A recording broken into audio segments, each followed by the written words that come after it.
Chapter 72 तहावी। किताब अल-अली अबी हनीफत। ये किताब इमाम अबू हनीफा की तरदीद में है। बाब अबुल कासिम कुनियत रखना कैसा है। हदीस नंबर 7101। तर्जुमा 7098। हमीद ने हज़रत अनस से उसी तरह की रिवायत की है। ये रिवायत दिलालत करती है कि आपने फ़कत कुनियत से मुमानत फरमाई, दोनों को जुमा करने की मुमानत नहीं फरमाई। ये इब्राहिम नख़ी और इब्न सरीन रहमहुल्लाह का कौल है। तहावी। किताब अल-अली अबी हनीफत। ये किताब इमाम अबू हनीफा की तरदीद में है। बाब अबुल कासिम कुनियत रखना कैसा है। हदीस नंबर 7102। तर्जुमा 7099। महल कहते हैं कि मैंने इब्राहिम से कहा, लोग अबुल कासिम कुनियत इख्तियार करना मकरूह करार देते थे, ख्वाह इसका नाम मोहम्मद हो या ना हो। इन्होंने कहा, जी हूँ, ये इब्राहिम अपने से पहले लोगों से बयान कर रहे हैं, ख्वाह वो असहाब अब्दुल्लाह हूँ या उनसे ऊपर हूँ। तहावी। किताब अल-अली अबी हनीफत। ये किताब इमाम अबू हनीफा की तरदीद में है। बाब अबुल कासिम कुनियत रखना कैसा है। हदीस नंबर 7103। तर्जुमा 7100। मोहम्मद बिन सरीन कहते हैं कि जनाब रसूल अल्लाह सल्लल्लाहु अलैहि वसल्लम ने फरमाया, मेरा नाम रखो मगर मेरी कुनियत मत इख्तियार करो। रावी कहते हैं कि मैंने इब्न सरीन को देखा, वो अबुल कासिम कुनियत इख्तियार करने को मकरूह करार देते थे, ख्वाह इसका नाम मोहम्मद हो या ना हो। कुनियत वाओ इस्म गरामी को जुमा की मुमानत। तहावी। किताब अल-अली अबी हनीफत। ये किताब इमाम अबू हनीफा की तरदीद में है। बाब अबुल कासिम कुनियत रखना कैसा है। हदीस नंबर 7104। तर्जुमा 7101। हिफ्सा बिन तुबैद ने अपने चचा बरा बिन आज़ब से रिवायत की है कि जनाब रसूल अल्लाह सल्लल्लाहु अलैहि वसल्लम ने अपने नाम और कुनियत दोनों को जुमा करने की मुमानत फरमाई है। तखरीज तिर्मिज़ी फ़ी अल-अदब बाब 68। मसनद अहमद 2433, 345, पहुँच 364। बाख्तिलाफ़ यसीर मन अल-लफ़्ज़। तहावी। किताब अल-अली अबी हनीफत। ये किताब इमाम अबू हनीफा की तरदीद में है। बाब अबुल कासिम कुनियत रखना कैसा है। हदीस नंबर 7105। तर्जुमा 7102। उजलान ने हज़रत अबू हरीरा से, इन्होंने जनाब रसूल अल्लाह सल्लल्लाहु अलैहि वसल्लम से उसी तरह की रिवायत की है। तहावी। किताब अल-अली अबी हनीफत। ये किताब इमाम अबू हनीफा की तरदीद में है। बाब अबुल कासिम कुनियत रखना कैसा है। हदीस नंबर 7106। तर्जुमा 7103। अबुल ज़बीर ने हज़रत जाबिर से रिवायत की है कि जनाब रसूल अल्लाह सल्लल्लाहु अलैहि वसल्लम ने फरमाया, जो मेरे नाम पर नाम रखे वो मेरी कुनियत ना इख्तियार करे, और जो मेरी कुनियत को इख्तियार करे वो मेरा नाम ना रखे। इन आसार से ये बात साबित हो रही है कि जनाब रसूल अल्लाह सल्लल्लाहु अलैहि वसल्लम ने कुनियत और नाम दोनों को जुमा करने की मुमानत फरमाई, और हज़रत जाबिर की रिवायत में जब नाम ना रखा हो तो कुनियत का जवाज़ साबित होता है। फ़रीक़ सानी ने जिन रिवायत से इस्तिदलाल किया है, जैसा कि हज़रत बराए अबू हरीरा और हज़रत जाबिर की रिवायत हैं, तो उनमें मुमकिन है कि कुनियत और नाम को जुमा करने की मुमानत हो और हर एक का अलग अलग रखना मबा करार दिया हो, फिर इससे भी रोक दिया तो गोया कि साबिक़ा नहीं पर इजाफ़ा हुआ। जो बात आपने कही है इससे बेहतर यह है कि पहले कुनियत की मुमानत हो और फिर नाम और कुनियत दोनों को जुमा करने की मुमानत कर दी हो, तो इससे वो बाज़ चीज़ तो मबा हो जाएगी जिस पर उससे पहले नहीं वारिद हुई थी। हज़रत अबू हरीरा की रिवायत में जो कुनियत की मुमानत वारिद है वो दो हाल से खाली नहीं, या तो वो नाम और कुनियत को जुमा के मकसूद होने पहले होगी, या इसके बाद अगर वो मुमानत मुअख्खर है तो वो इजाफ़ा बनेगा, इसके लिए नासख ना बनेगी, और अगर इससे मुक़द्दम है तो वो पहले साबित थी, अब इसके बाद ये रिवायत आई तो उसने उसको मनसूख कर दी जब कुनियत से मुमानत के मकसूद में इहतिमाल पैदा हो गया। इसके बाद कि हमने इसके सबूत को जान लिया तो हमारे नज़दीक ये अपने मुक़द्दम असल पर बाकी रहेगी, मनसूख ना होगी जब तक यकीन के साथ उसका नस्ख़ मालूम ना हो। इस बाब के मानी को सामने रखते हुए इस बाब का यही मतलब है। हम देखते हैं कि फ़रिश्तों के असमा से कुनियत रखना जायज़ है, इस तरह दीगर तमाम नबिया अलैहिमुस्सलाम सिवाय हमारे पैगंबर सल्लल्लाहु अलैहि वसल्लम के उनके नाम पर नाम रखने में कोई हरज नहीं, और उसी तरह उनकी कुनियत भी उसी तरह हर एक का इस्म गरामी और इसकी कुनियत को जुमा किया जा सकता है। ये हमारे पैगंबर सल्लल्लाहु अलैहि वसल्लम हैं कि आपके नाम पर नाम रखने में कोई हरज नहीं। नज़र का तकाज़ा यह है कि आपकी कुनियत रखने में भी कोई हरज नहीं और नाम और कुनियत दोनों को जुमा करने में भी कोई हरज नहीं, अलबत्ता रसूल अल्लाह सल्लल्लाहु अलैहि वसल्लम के हुक्म की इत्तिबा औली है। जनाब रसूल अल्लाह सल्लल्लाहु अलैहि वसल्लम से इस बारे में रिवायत वारिद है। तखरीज अबू दाऊद फ़ी अल-अदब बाब 67, मसनद अहमद 2312, 455। तहावी। किताब अल-अली अबी हनीफत। ये किताब इमाम अबू हनीफा की तरदीद में है। बाब अबुल कासिम कुनियत रखना कैसा है। حدیث نمبر 7107 ترجمہ 7104 ابن منقدر نے حضرت جابر سے نقل کیا ہمارے ایک انصاری کے ہم لڑکا ہوا تو اس نے اس کا نام قاسم رکھا میں نے اس سے کہا ہم تمہیں ابوالقاسم کنیت نہ رکھنے دیں گے اور وہ نہ آنکھوں دیکھے تمہیں فوقیت دیں گے وہ شخص جناب نبی اکرم صلی اللہ علیہ وسلم کی خدمت میں حاضر ہوا اور یہ بات ذکر کی تو جناب نبی اکرم صلی اللہ علیہ وسلم نے فرمایا اپنے بیٹے کا نام عبدال الرحمن رکھو۔ ملاحظہ فرمائیں کہ انصار نے اس آدمی کے قاسم نام رکھنے پر اعتراض کیا تاکہ اس کی کنیت ابوالقاسم نہ ہو اور ان کا مقصود بھی یہی تھا کہ آپ کی کنیت وہ اختیار نہ کرے۔ پھر جناب رسول اللہ صلی اللہ علیہ وسلم کو جب بات پہنچی تو آپ نے ان کی اس بات پر اعتراض نہ کیا۔ اس سے یہ دلالت مل گئی کہ آپ کی طرف سے ممانعت کنیت کے ساتھ خاص تھی خواہ وہ آپ کے نام پر نام رکھا ہو یا نہ رکھا ہو۔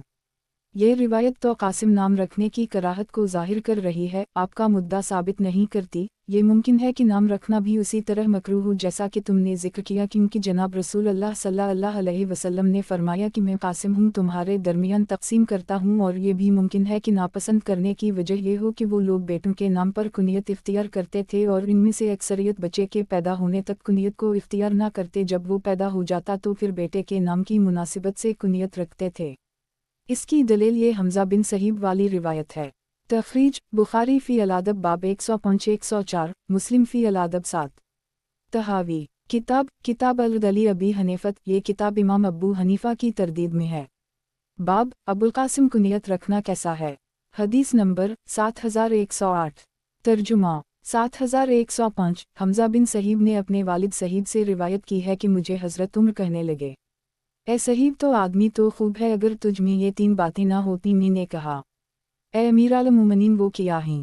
آپ نے فرمایا آپ نے ولادت ولد سے پہلے اپنی کنیت رکھ لی، تم کھانے میں اسراف کرتے ہو، تم اپنی نسبت عرب کی طرف کرتے ہو حالانکہ تم عرب نہیں ہو۔ حضرت صہیب کہتے ہیں میں نے کہا آپ کا یہ قول کہ لڑکا پیدا ہونے کے بغیر کنیت رکھ لی تو اس کا جواب یہ ہے کہ جناب رسول اللہ صلی اللہ علیہ وسلم نے میری کنیت ابو یہی رکھی۔ رہی دوسری بات کہ میں نے اپنی نسبت عرب کی طرف کی ہے حالانکہ میں ان میں سے نہیں ہوں، تو اس کا جواب یہ ہے کہ میں بنی نمر بن قاصد کا فرد ہوں۔ میں اس وقت اپنے خاندان و نسب کی پہچان کرنے لگا تھا کہ طائف سے رومیوں نے ہمیں قیدی بنا لیا۔ رہی تمہاری تیسری بات کہ تم کھانے میں اسراف کرتے ہو، تو اس کا جواب یہ ہے کہ جناب رسول اللہ صلی اللہ علیہ وسلم نے فرمایا ہے تم میں سے بہتر وہ ہیں جو دوسروں کو کھانا کھلائیں۔ یہ حضرت عمر ہیں جو صہیب کے متعلق اس بات کا انکار کر رہے ہیں کہ وہ بیٹا پیدا ہونے سے پہلے اپنی کنیت اختیار کریں۔ اس سے یہ بات ثابت ہو گئی کہ وہ تمام یا ان کی اکثریت اس وقت تک کنیت اختیار نہ کرتی جب تک کہ ان کے ہاں اولاد نہ ہوتی، پھر وہ اپنے بیٹوں سے کنیت اختیار کرتے۔ پھر جب اس انصاری کے بیٹا پیدا ہوا اور اس نے اس کا نام قاسم رکھا تو انصار نے ان کی اس بات کو ناپسند کیا، کیونکہ اس کے نام رکھنے کا مقصود کنیت اختیار کرنا تھا، اس لیے انہوں نے اس پر اعتراض کیا تو جناب رسول اللہ صلی اللہ علیہ وسلم نے ان کے اس عمل کی تعریف فرمائی اور یہ روایت اس پر دلالت کرتی ہے۔ تخریج مسند احمد 616 تحاوی کتاب العدلی ابی حنیفت، یہ کتاب امام ابو حنیفہ کی تردید میں ہے۔ باب ابوالقاسم کنیت رکھنا کیسا ہے۔ حدیث نمبر 7109 ترجمہ 7106 ابوالزبیر مکی نے حضرت جابر سے روایت کی ہے ہمارے انصار میں ایک آدمی کے ہم بچہ پیدا ہوا تو اس نے اس کا نام قاسم رکھا، تو انصار نے اس کا انکار کیا کہ وہ اس نام سے کنیت اپنائے، اور یہ بات جناب رسول اللہ صلی اللہ علیہ وسلم کو پہنچی تو آپ نے فرمایا انصار نے خوب کیا ہے، پس تم میرے نام پر نام تو رکھ سکتے ہو مگر میری کنیت اختیار مت کرو۔ ان احادیث سے معلوم ہوتا ہے کہ جناب نبی اکرم صلی اللہ علیہ وسلم نے اس بچے کا نام اس لیے بدل دیا کیونکہ اس کے باپ نے اس کے ساتھ کنیت اختیار کرنا تھی جو کہ ناجائز میں داخل ہو جاتی تھی، پس آپ نے اس کا ایسا نام رکھ دیا کہ اس کے والد کو کنیت رکھنا درست و جائز ہو جائے۔ اس میں اس بات کی دلالت بھی ملتی ہے کہ آپ کی ممانعت میں صرف کنیت کا قصد تھا، کنیت اور نام کو جمع کرنے کا قصد نہ تھا۔ تحاوی کتاب العدلی ابی حنیفت، یہ کتاب امام ابو حنیفہ کی تردید میں ہے۔ باب کفار کو سلام کرنا۔ حدیث نمبر 7110 ترجمہ 7107 روح نے حضرت اسامہ بن زید سے روایت کیا ہے کہ جناب نبی اکرم صلی اللہ علیہ وسلم کا گزر ایسی مجلس کے پاس سے ہوا جہاں یہودی مسلمان اور مشرق ملے جلے بیٹھے تھے تو آپ نے ان کو السلام علیکم کہا۔ امام طحاوی فرماتے ہیں اس طرف بعض لوگ گئے ہیں کہ اہل کفر کو ابتدا سلام میں کوئی حرج نہیں، اور انہوں نے اس روایت سے استدلال کیا ہے۔ فریق ثانی کا موقف ابتدا سلام مکروہ ہے، البتہ سلام کا جواب دینے میں حرج نہیں۔ ان کی دلیل یہ روایات ہیں۔ तखरीज बुखारी फ़ी तफसीर सूर 3 बाब 15, अलमरज़ा बाब 15, वालास्तीज़ान बाब 20, वालादब बाब 115, वाओ मुस्लिम फ़ी अलजहाद 116, मसनद अहमद 5203। खुलासा इल्ज़ाम किफ़ार को सलाम में अबतदा करने में कोई हरज नहीं, इस कौल को बाज़ लोगों ने इख्तियार किया। फ़रीक़ सानी का मौक़िफ़ सलाम में अबतदा मकरूह है, उनके सलाम करने पर फ़क़त वालेकुम से जवाब देने में कोई हरज नहीं है। तहावी किताब अल-अदली अबी हनीफ़त, ये किताब इमाम अबू हनीफ़ा की तरदीद में है। बाब किफ़ार को सलाम करना। हदीस नंबर 7111। तर्जुमा 7108। सुहेल बिन अबू सालेह ने हज़रत अबू हरीरा से रिवायत की है कि जनाब रसूल अल्लाह सल्लल्लाहु अलैहि वसल्लम ने फरमाया, यहूद व नसारी को सलाम में अबतदा मत करो। तखरीज मुस्लिम फ़ी अस्सलामु 14, अबू दाऊद फ़ी अलादब बाब 138, तिरमिज़ी फ़ी अल-इस्तीज़ान बाब 12, इब्न माजा फ़ी अलादब बाब 13, मसनद अहमद 213, 459, 4233, 6398। तहावी किताब अल-अदली अबी हनीफ़त, ये किताब इमाम अबू हनीफ़ा की तरदीद में है। बाब किफ़ार को सलाम करना। हदीस नंबर 7112। तर्जुमा 7109। सुफियान ने सुहेल से रिवायत की, इन्होंने अपनी असनाद से उसी तरह रिवायत नकल की है। तहावी किताब अल-अदली अबी हनीफ़त, ये किताब इमाम अबू हनीफ़ा की तरदीद में है। बाब किफ़ार को सलाम करना। हदीस नंबर 7113। तर्जुमा 7110। वहब ने शोबा से फिर अपनी असनाद से उसी तरह रिवायत की है। तहावी किताब अल-अदली अबी हनीफ़त, ये किताब इमाम अबू हनीफ़ा की तरदीद में है। बाब किफ़ार को सलाम करना। हदीस नंबर 7114। तर्जुमा 7111। यही बिन अय्यूब ने सुहेल से फिर इन्होंने अपनी असनाद से उसी तरह रिवायत की है। तहावी किताब अल-अदली अबी हनीफ़त, ये किताब इमाम अबू हनीफ़ा की तरदीद में है। बाब किफ़ार को सलाम करना। हदीस नंबर 7115। तर्जुमा 7112। मरसिद बिन अब्दुल्लाह यज़नी ने अब्बू अब्दालरहमान जहनी से रिवायत की है कि जनाब रसूल अल्लाह सल्लल्लाहु अलैहि वसल्लम ने फरमाया, कल मैं यहूद के हम सवार होकर जाऊंगा, पस तुम उनसे सलाम में अबतदा ना करना। फिर अगर वो तुम्हें सलाम कहीं तो तुम सिर्फ वालेकुम कहो। तखरीज बुखारी फ़ी अल-इस्तीज़ान बाब 22, वालमरतदीन बाब 4, मुस्लिम फ़ी अस्सलामु 987, मालिक फ़ी अस्सलामु 3, दारमी फ़ी अल-इस्तीज़ान बाब 7, मसनद अहमद 29399। तहावी किताब अल-अदली अबी हनीफ़त, ये किताब इमाम अबू हनीफ़ा की तरदीद में है। बाब किफ़ार को सलाम करना। हदीस नंबर 7116। तर्जुमा 7113। अब्दुल रहीम ने मोहम्मद बिन इसहाक़ से फिर इन्होंने अपनी असनाद से उसी तरह रिवायत नकल की है, अलबत्ता इन्होंने इस तरह कहा, फ़िला तबदु हम बालसलाम, उनको सलाम में अबतदा मत करो। तहावी किताब अल-अदली अबी हनीफ़त, ये किताब इमाम अबू हनीफ़ा की तरदीद में है। बाब किफ़ार को सलाम करना। हदीस नंबर 7117। तर्जुमा 7114। मरसिद बिन अब्दुल्लाह यज़नी ने अब्बू नज़रा गफ़ारी से इन्होंने जनाब रसूल अल्लाह सल्लल्लाहु अलैहि वसल्लम से उसी तरह की रिवायत की है, अलबत्ता बालसलाम का लफ्ज़ ज़िक्र नहीं किया। तहावी किताब अल-अदली अबी हनीफ़त, ये किताब इमाम अबू हनीफ़ा की तरदीद में है। बाब किफ़ार को सलाम करना। हदीस नंबर 7118। तर्जुमा 7115। अबुल खैर ने हज़रत अबू नज़रा गफ़ारी को फरमाते सुना कि जनाब रसूल अल्लाह सल्लल्लाहु अलैहि वसल्लम ने फरमाया, मैं यहूद के हम सवार होकर जाऊंगा, जब तुम इनके हम पहुँचो और वो तुम्हें सलाम करें तो तुम जवाब में वालेकुम कहो। तहावी किताब अल-अदली अबी हनीफ़त, ये किताब इमाम अबू हनीफ़ा की तरदीद में है। बाब किफ़ार को सलाम करना। हदीस नंबर 7119। तर्जुमा 7116। अबदाल हमीद बिन जाफ़र ने यज़ीद बिन अबी हबीब से फिर इन्होंने अपनी असनाद से उसी तरह रिवायत नकल की है। इन आसार में यहूद व निसारी को सलाम में अबतदा करने से मुमानत पाई जाती है, और रिवायत अव्वल में जनाब नबी अकरम सल्लल्लाहु अलैहि वसल्लम ने बक़ौल उसामा यहूद को सलाम किया। इन रिवायात में ये इहतिमालात हैं। यही मुमकिन है कि जनाब नबी अकरम सल्लल्लाहु अलैहि वसल्लम ने अपने सलाम से उन लोगों का इरादा फरमाया हो जो वहाँ मुसलमान मौजूद थे, और मुशरिकीन यहूद व निसारी का इरादा ही ना फरमाया हो, ताकि इन आसार में बाहमी तज़ाद ना रहे और तावील भी दुरुस्त हो जाए। ये भी मुमकिन है कि आदमी पूरी जमात को सलाम करे और मुरादबाज हों। मुमकिन है कि आपने सबको सलाम किया हो, क्योंकि इस वक्त तक उनसे एहसन तरीक़े से उनके साथ मजादिला का हुक्म था, क़ताल और अलहदगी का हुक्म बाद में वारिद हुआ। इससे आपके सलाम वाली रिवायत मनसूख हो गईं। एक इहतिमाल की तायीन तहावी। किताब अल-अदली अबी हनीफत, ये किताब इमाम अबू हनीफा की तरदीद में है। बाब किफ़ार को सलाम करना। हदीस नंबर 7120। तर्जुमा 7117। रूबिन ज़ुबैर ने रिवायत की है कि हज़रत उसामा बिन ज़ैद ने बतलाया कि जनाब नबी अकरम सल्लल्लाहु अलैहि वसल्लम एक गधे पर सवार हुए जिसकी काठी के नीचे यमनी चादर थी और उसामा बिन ज़ैद को अपने पीछे सवार किया। आप बनी हारिस बिन खज़रज के हम हज़रत साद बिन इबादा की इयादत के लिए जा रहे थे और ये ग़ज़वा बदर से पहले की बात है। अब चलते चलते एक ऐसी मजलिस के पास से गुजरे जहाँ अब्दुल्लाह बिन अबी भी मौजूद था और ये इसके ज़ाहिरी इस्लाम लाने से भी पहले की बात है। इस मजलिस में मिले जले यहूद मुसलमान वाओ मशरिक बैठे थे और इस मजलिस में हज़रत अब्दुल्लाह बिन रवाहा भी मौजूद थे। जब जानवर की उड़ने वाली धूल ने मजलिस को ढंप लिया तो अब्दुल्लाह बिन अबी ने अपनी नाक को चादर से ढंपा और फिर कहने लगा, आइंदा हमारे पास से मत गुजरो। जनाब रसूल अल्लाह सल्लल्लाहु अलैहि वसल्लम ने उनको सलाम किया, फिर आप रुके और सवारी से नीचे उतरे और उनको अल्लाह ताला की तरफ बुलाया और कुरान मजीद की आयत तिलावत फरमाई। अब्दुल्लाह बिन अबी कहने लगा, आओ मियां, तुम्हारी बात अच्छी है अगर ये सच्ची हो। आइंदा ऐसी बातें करके हमें हमारी मजालिस में मत सताओ।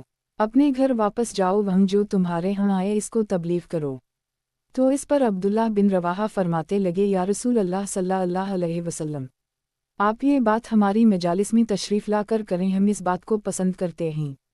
मुसलमानों और मुशरिकीन और यहूद में बाहमी आवेज़िश शुरू हो गई। करीब था कि लड़ाई तक नौबत आ जाती। फिर जनाब रसूल अल्लाह सल्लल्लाहु अलैहि वसल्लम उनको नरम नरम करते रहे, यहाँ तक कि सब खामोश हो गए। फिर आप अपनी सवारी पर सवार हुए और चलते हुए हज़रत साद बिन इबादा के पास दाखिल हुए। जनाब रसूल अल्लाह सल्लल्लाहु अलैहि वसल्लम ने फरमाया, ए साद, किया तुमने अब्बू हिबाब अब्दुल्लाह बिन अबी की बात को नहीं सुना? उसने ये बातें की हैं। हज़रत साद अर्ज़ करने लगे, या रसूल अल्लाह सल्लल्लाहु अलैहि वसल्लम, इसको मुआफ़ कर दें और दरगुज़र फरमाएं। मुझे इस ज़ात की कसम है जिसने आप पर कुरान मजीद उतारा और आपको सच्चा पैगंबर बनाया। इस शहर के लोग इस बात पर इत्तिफ़ाक़ कर चुके थे कि वो इसको ताज पहनाएं और इसके सर पर इज़्ज़त की पगड़ी बांधें। फिर जब अल्लाह ताला ने आपको दे हुए हक़ से ये चीज़ दफ़ा फरमा दी तो वो इसकी वजह से चमका और वो हरकत की जो आपने देखी तो आप सल्लल्लाहु अलैहि वसल्लम ने उसकी बात से दरगुज़र फरमा दी। जनाब नबी अकरम सल्लल्लाहु अलैहि वसल्लम और आपके सहाबा किराम मुशरिकीन अहल किताब से दरगुज़र करते और उनकी एज़ाओं पर सब्र करते रहे, यहाँ तक कि अल्लाह ताला ने ये आयत उतारी, वल्तिस्मान मन अज़ीन औतु अलकताब मन क़ब्लकुम, और इमरान 186, और तुम्हें ज़रूर बज़रूर अहल किताब जनको तुमसे पहले किताब दी गई और उन लोगों से जो मुशरिक हैं बहुत तकलीफ़दह बातें सुनना पड़ेंगी। अगर तुम सब्र करो और तक़वा इख्तियार करो बस ये अज़ीमत के कामों से है। और फरमाया, वद कसीर मन अहल अलकताब, और अल्लाह ताला ने फरमाया बहुत से अहल किताब चाहते हैं काश कि वो तुम्हारे ईमान के बाद तुम्हें कफ़र की तरफ लुटा दें इस हसद की वजह से जो उनके दिल में है। अल-बक़रा 109। जनाब नबी अकरम सल्लल्लाहु अलैहि वसल्लम अल्लाह ताला के हुक्म के मुताबिक अफ़ू व दरगुज़र से काम लेते रहे, यहाँ तक कि अल्लाह ताला ने इजाज़त मरहमत फरमा दी। फिर जब नबी अकरम सल्लल्लाहु अलैहि वसल्लम ने ग़ज़वा बदर में फरमाया तो अल्लाह ताला ने इसके ज़रिया उनको कत्ल करवा दिया जिनको कत्ल होना था। तो अब्दुल्लाह बिन अबी और इसके हम नवाला मुशरिकीन और बुत परस्त कहने लगे, ये मामला बढ़ गया है। बस इन्होंने जनाब रसूल अल्लाह सल्लल्लाहु अलैहि वसल्लम की इस्लाम पर बैत कर ली और इस्लाम ले आए। इस रिवायत से मालूम हुआ कि आपका ये सलाम करना इस वक्त की बात है जबकि अल्लाह ताला की तरफ से उनके मुआमला में अफ़ू व दरगुज़र का हुक्म था और जिदाल हसन की तरगीब थी। फिर अल्लाह ताला ने उसको मनसूख फरमाकर उनसे लड़ाई का हुक्म दिया। बस यहूद वग़ैरह को सलाम वाला हुक्म भी मनसूख हो गया और दूसरा हुक्म साबित हो गया कि उनसे सलाम में पहल ना करो और जो उनमें से तुम्हें सलाम करे तो इसके जवाब में भी सिर्फ़ वालेकुम का कलिमा कहो, ताकि जो उसने कहा वही इस पर लौटाने वाले बिन जाओ और इस पर इजाफ़ा करने की मुमानत फरमाई, जैसा कि इस रिवायत में वारिद है। रिवायत मुमानत ये है, तखरीज बुखारी फ़ी तफसीर सूरत 3 बाब 15-203, वाओ मुस्लिम फ़ी अल-जहाद 116, मसनद अहमद 5-203। तहावी किताब अल-अदली अबी हनीफत, ये किताब इमाम अबू हनीफा की तरदीद में है। बाब किफ़ार को सलाम करना। हदीस नंबर 7121। तर्जुमा 7118। हमीद बिन जादुया ने हज़रत अनस से रिवायत की है कि हमें अहल किताब पर वालिकम के कलिमा से इजाफ़ा करने की मुमानत फरमाई गई, हम उसी को इख्तियार करते हैं और यही इमाम अबू हनीफ़ा, अबू यूसुफ, मुहम्मद रहमहुल्लाह का कौल है। तहावी किताब अल-जमिल, बाब नमाज ऐदीन की ज़ायद तकब्बीरें। हदीस नंबर 7122।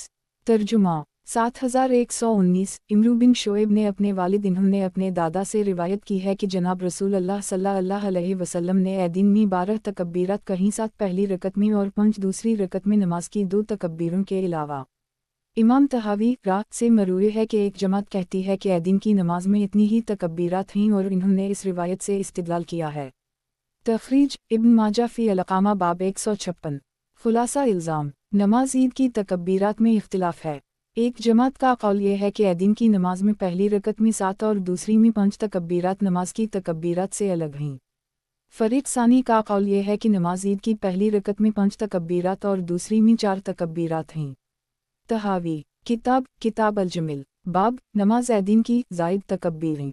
हदीस नंबर 7123। तर्जुमा 7120 रूने हज़रत अबू वाक़िद लैसी और हज़रत आयशा से रिवायत की है कि जनाब रसूल अल्लाह सल्लल्लाहु अलैहि वसल्लम ने ऐदाल फ़तर वाओ इज़ही के रोज़ नमाज पढ़ाई और पहली रकत में 7 तकब्बीरात कहीं और सूरत काफ़ वाल कुरान की तिलावत फराई और दूसरी रकत में 5 तकब्बीरात कहीं और सूरत इक़्तरबत अल-साया तिलावत फरमाई। तहावी किताब अल-जमिल बाब नमाज ए दिन की ज़ायद तकब्बीरें। हदीस नंबर 7124। तर्जुमा 7121 रूने हज़रत आयशा से रिवायत की है कि जनाब रसूल अल्लाह सल्लल्लाहु अलैहि वसल्लम ए दिन में 7 और 5 तकब्बीरात कहते जो रुकू की दोनों तकब्बीरात से अलग होती। तखरीज इब्न माजा फ़ी अल-अक़ामा बाब 156, दारमी फ़ी अल-सात बाब 220, मसनद अहमद 66570। तहावी किताब अल-जमिल बाब नमाज ए दिन की ज़ायद तकब्बीरें। हदीस नंबर 7125।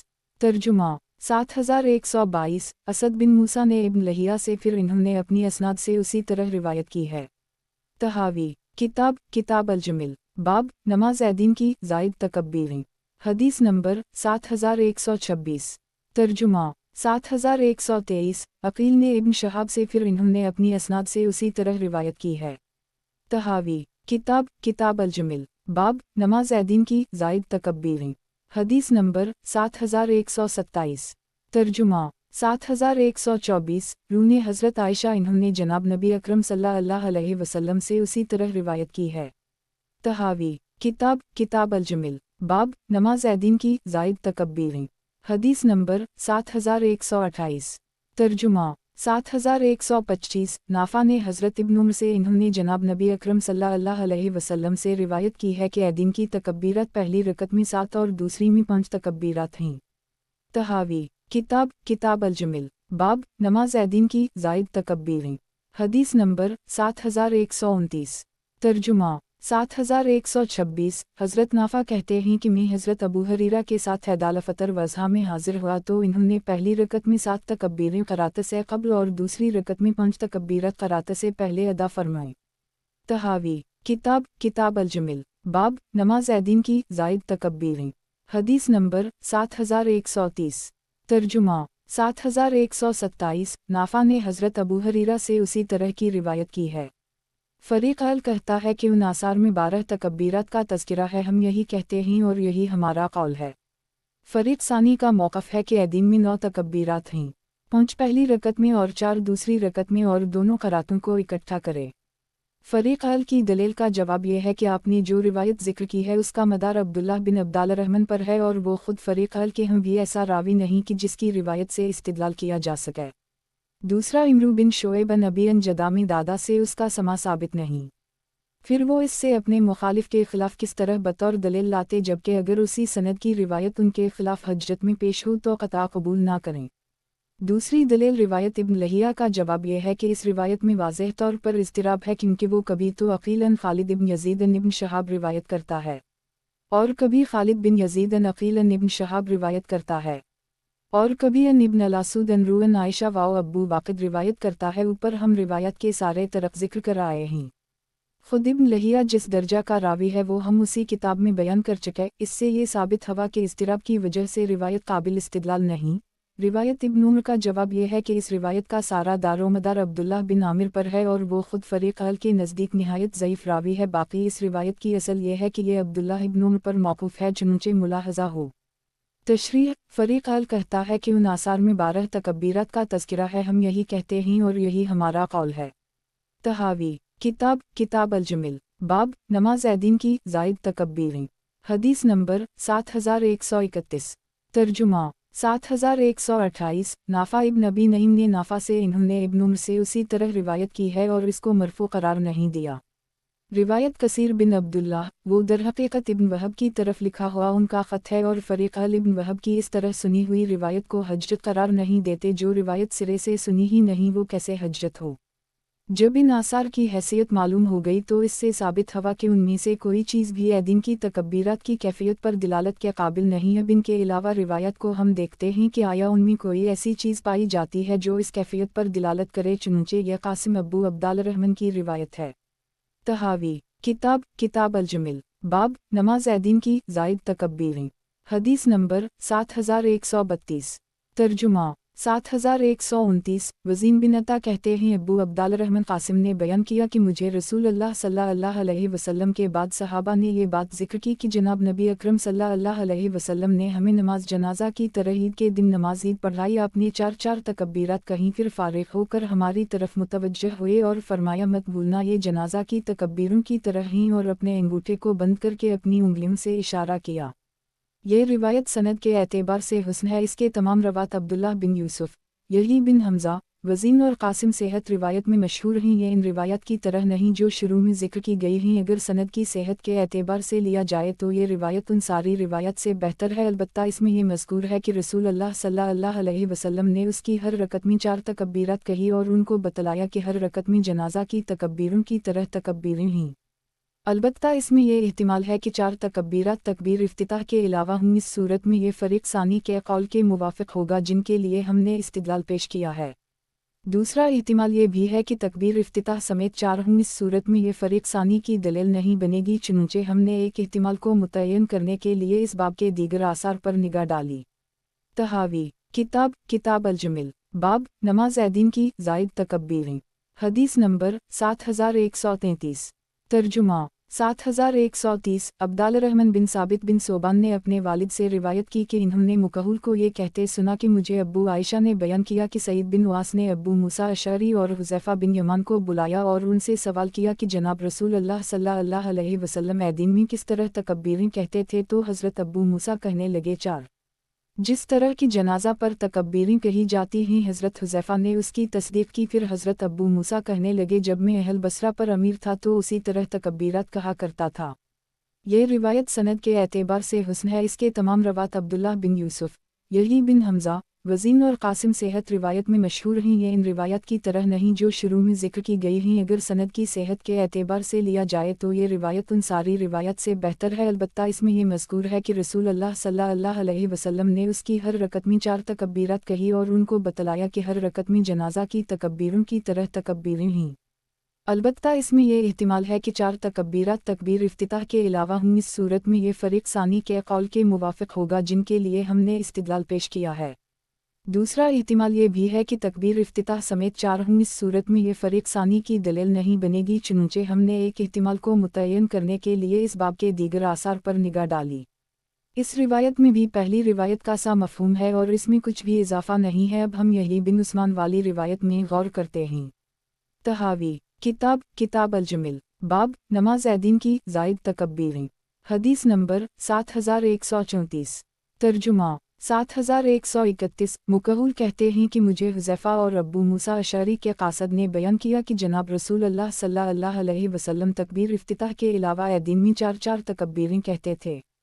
इस रिवायत ने वज़ाहत कर दी कि तकबीर तहरीमा उन मज़कूरा तकब्बीरात से ख़ारिज है जिनका तज़किरा जो ज़जानी और रिवायत अली बिन अब्दाल रहमान और रिवायत यही बिन उस्मान में पाया जाता है।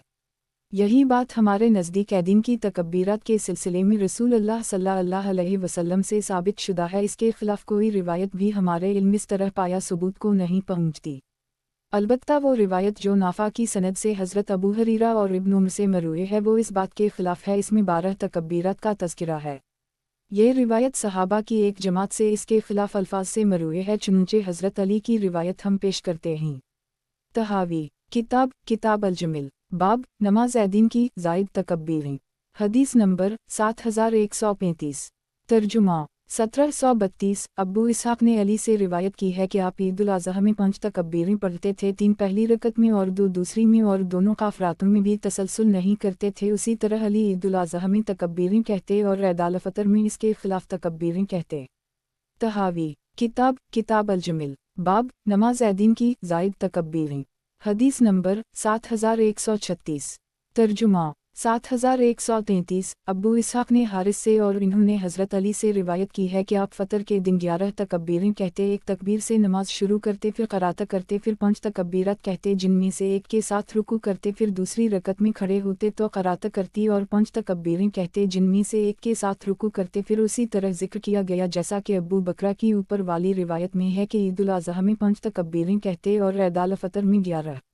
यही ने अपनी रिवायत में जो जिक्र किया कि हज़रत अली अपनी दोनों रकतों की क़रात को मिलाते नहीं, इसकी वजह यही थी कि आप अपनी पहली रकत में बाज़ तकबीरें क़रात से पहले करते और कुछ तकबीरत क़रात के बाद, और दूसरी रकत की इब्तिदा ही आप क़रात से करते।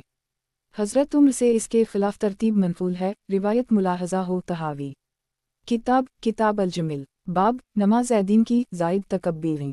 हदीस नंबर 7137।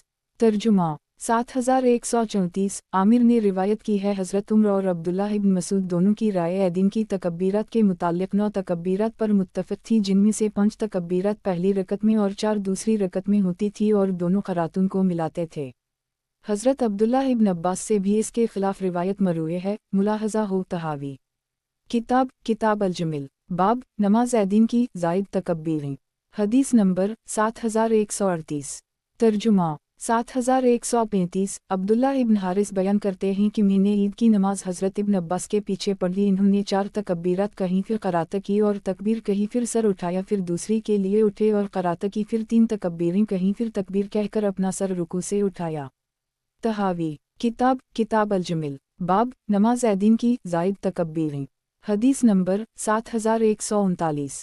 तर्जुमा 7136 अबद इब्न हारिस ने अब्दुल्ला इब्न अब्बास से उसी तरह की रिवायत की है, और इब्न अब्बास से तो इस कौल के ख़िलाफ़ और फ़रीक़ अहल के कौल के ख़िलाफ़ भी कौल मिलता है।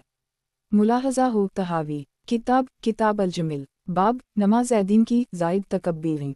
हदीस नंबर 7140। तर्जुमा 7137 अता ने इब्न अब्बास से रिवायत की है कि वो फ़तर के दिन 13 तकबीरत कहते, 7 क़रात से पहले पहली रकत में और 6 क़रात के बाद दूसरी रकत में। तहावी किताब अल-जमिल बाब नमाज ऐदीन की ज़ायद तकबीरें। हदीस नंबर 7141। तर्जुमा 7138 अता ने इब्न अब्बास से उसी तरह की रिवायत नकल की है, अलबत्ता इसमें क़रात का तज़किरा नहीं किया, और हज़रत अब्दुल्ला इब्न अब्बास से उनका यह कौल भी मनक़ूल है जो कि इसके ख़िलाफ़ है। तहावी किताब अल-जमिल बाब नमाज ऐदीन की ज़ायद तकबीरें। हदीस नंबर 7142। तर्जुमा 7139 अकरमा ने इब्न अब्बास से रिवायत की है, जो आदमी चाहे 7 तकबीरें कहे, जो चाहे 9 तकबीरत कहे, और जो चाहे 11 और जो चाहे 13 तकबीरत कहे। ये इब्न अब्बास हैं जिनसे अकरमा ने ये रिवायत की, जो ये दिलालत कर रही है कि आपने वो सभी तकबीरें कही हैं जो आपसे अब्दुल्ला बिन हारिस और अता ने नकल की हैं। अब इसके लिए जायज़ है कि जिस तरह वो चाहे अपनी रिवायत करदा तकबीरत को कह ले या दूसरे फ़रीक़ की इख्तियार कर ले। हज़रत अब्दुल्ला इब्न अब्बास से क़रात के मकाम में दोनों रिवायतों में इख्तिलाफ़ है, जैसा कि हम उनकी रिवायत ज़िक्र कर चुके। इसमें भी 2 एहतिमाल हैं। मुमकिन है कि इनके यहाँ क़रात में भी उसी तरह का हुक्म हो जैसा तकबीरत की, जिस तरह चाहे अमल कर ले, कि इनके यहाँ 9 तकबीरत कहने वाला मुसलसल क़रात करे और 13 तकबीरें कहने वाला अलग अलग क़रात करे। हज़रत इब्न मसूद से इसके ख़िलाफ़ रिवायत मनक़ूल है। मुलाहज़ा हो तहावी किताब अल-जमिल बाब नमाज ऐदीन की ज़ायद तकबीरें। हदीस नंबर 7143। तर्जुमा 7140 इब्राहीम बिन अब्दुल्लाह बिन कैस कहते हैं कि मेरे वालिद ने बयान किया कि हमें हज़रत सईद बिन अलास ने ईद के दिन बुलाया, और अब्बू मूसा अशअरी और इब्न मसूद और हुज़ैफ़ा बिन यमान को बुलाया और कहने लगे, ये तुम्हारी ईद का दिन है, मैं किस तरह नमाज पढ़ाऊँ? हुज़ैफ़ा कहने लगे, अशअरी की तरह पढ़ाओ। अशअरी ने कहा, तुम अब्दुल्लाह से दरियाफ़्त कर लो। फिर अब्दुल्लाह कहने लगे, तकबीर कहो, और रिवायत ज़िक्र की वो एक तकबीर कहकर नमाज शुरू करते, फिर इसके बाद 3 तकबीरत कहते, फिर क़रात करते, फिर रुकू की तकबीर कहते, फिर सजदा करते, फिर दूसरी रकत के लिए खड़े हो जाते, फिर क़रात करके फिर 3 तकबीरत कहते, फिर चौथी तकबीर कहते जिससे रुकू करते। तहावी किताब अल-जमिल बाब नमाज ऐदीन की ज़ायद तकब्बीरें। हदीस नंबर 7144।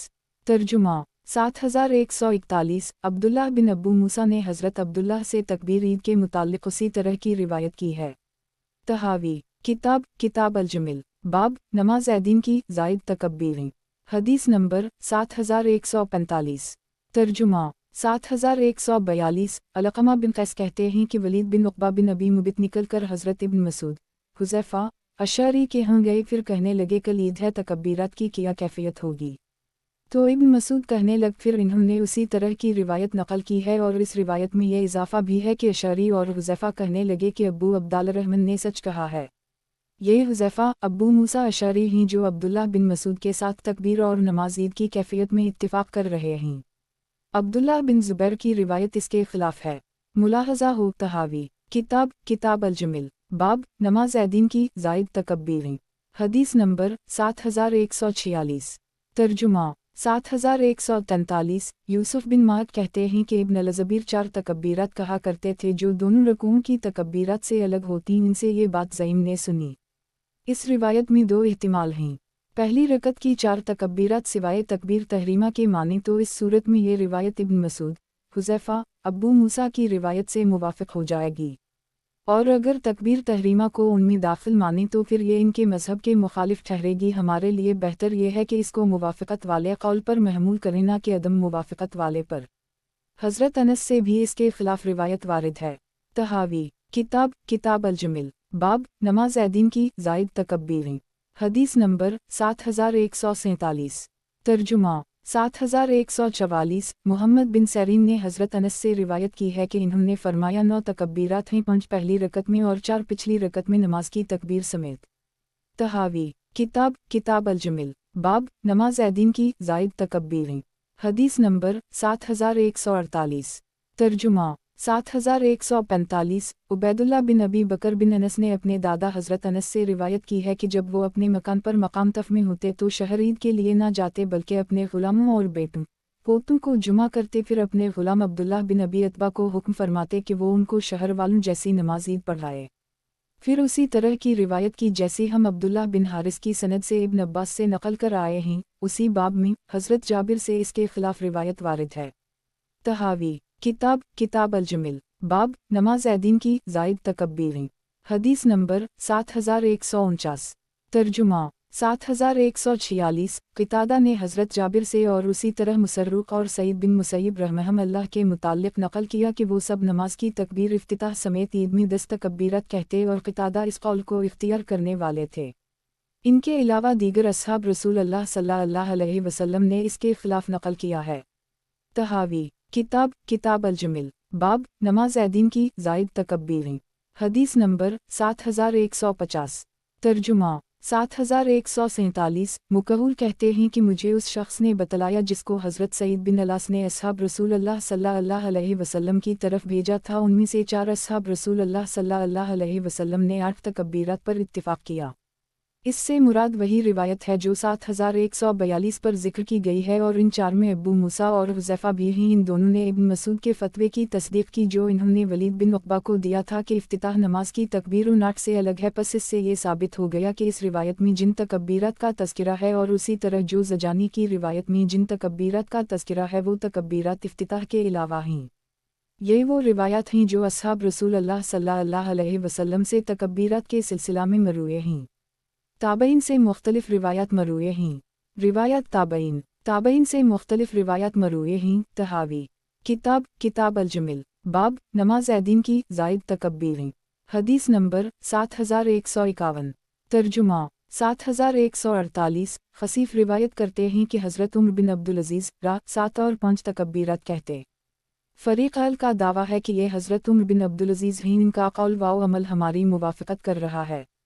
अक्सर ताबईन से इसके ख़िलाफ़ नक़ल वारिद है। तहावी किताब अल-जमिल। बाब नमाज ऐदीन की ज़ायद तकब्बीरें। हदीस नंबर 7152।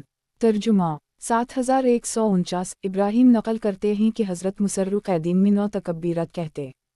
तहावी किताब अल-जमिल। बाब नमाज ऐदीन की ज़ायद तकब्बीरें। हदीस नंबर 7153। तर्जुमा 7150 इब्राहिम ने असूद व मुसर्रुक के मुताल्लिक नकल किया कि वो दोनों ऐदीन में 9 तकबीरत कहते थे। तहावी किताब अल-जमिल बाब नमाज ऐदीन की ज़ायद तकबीरें।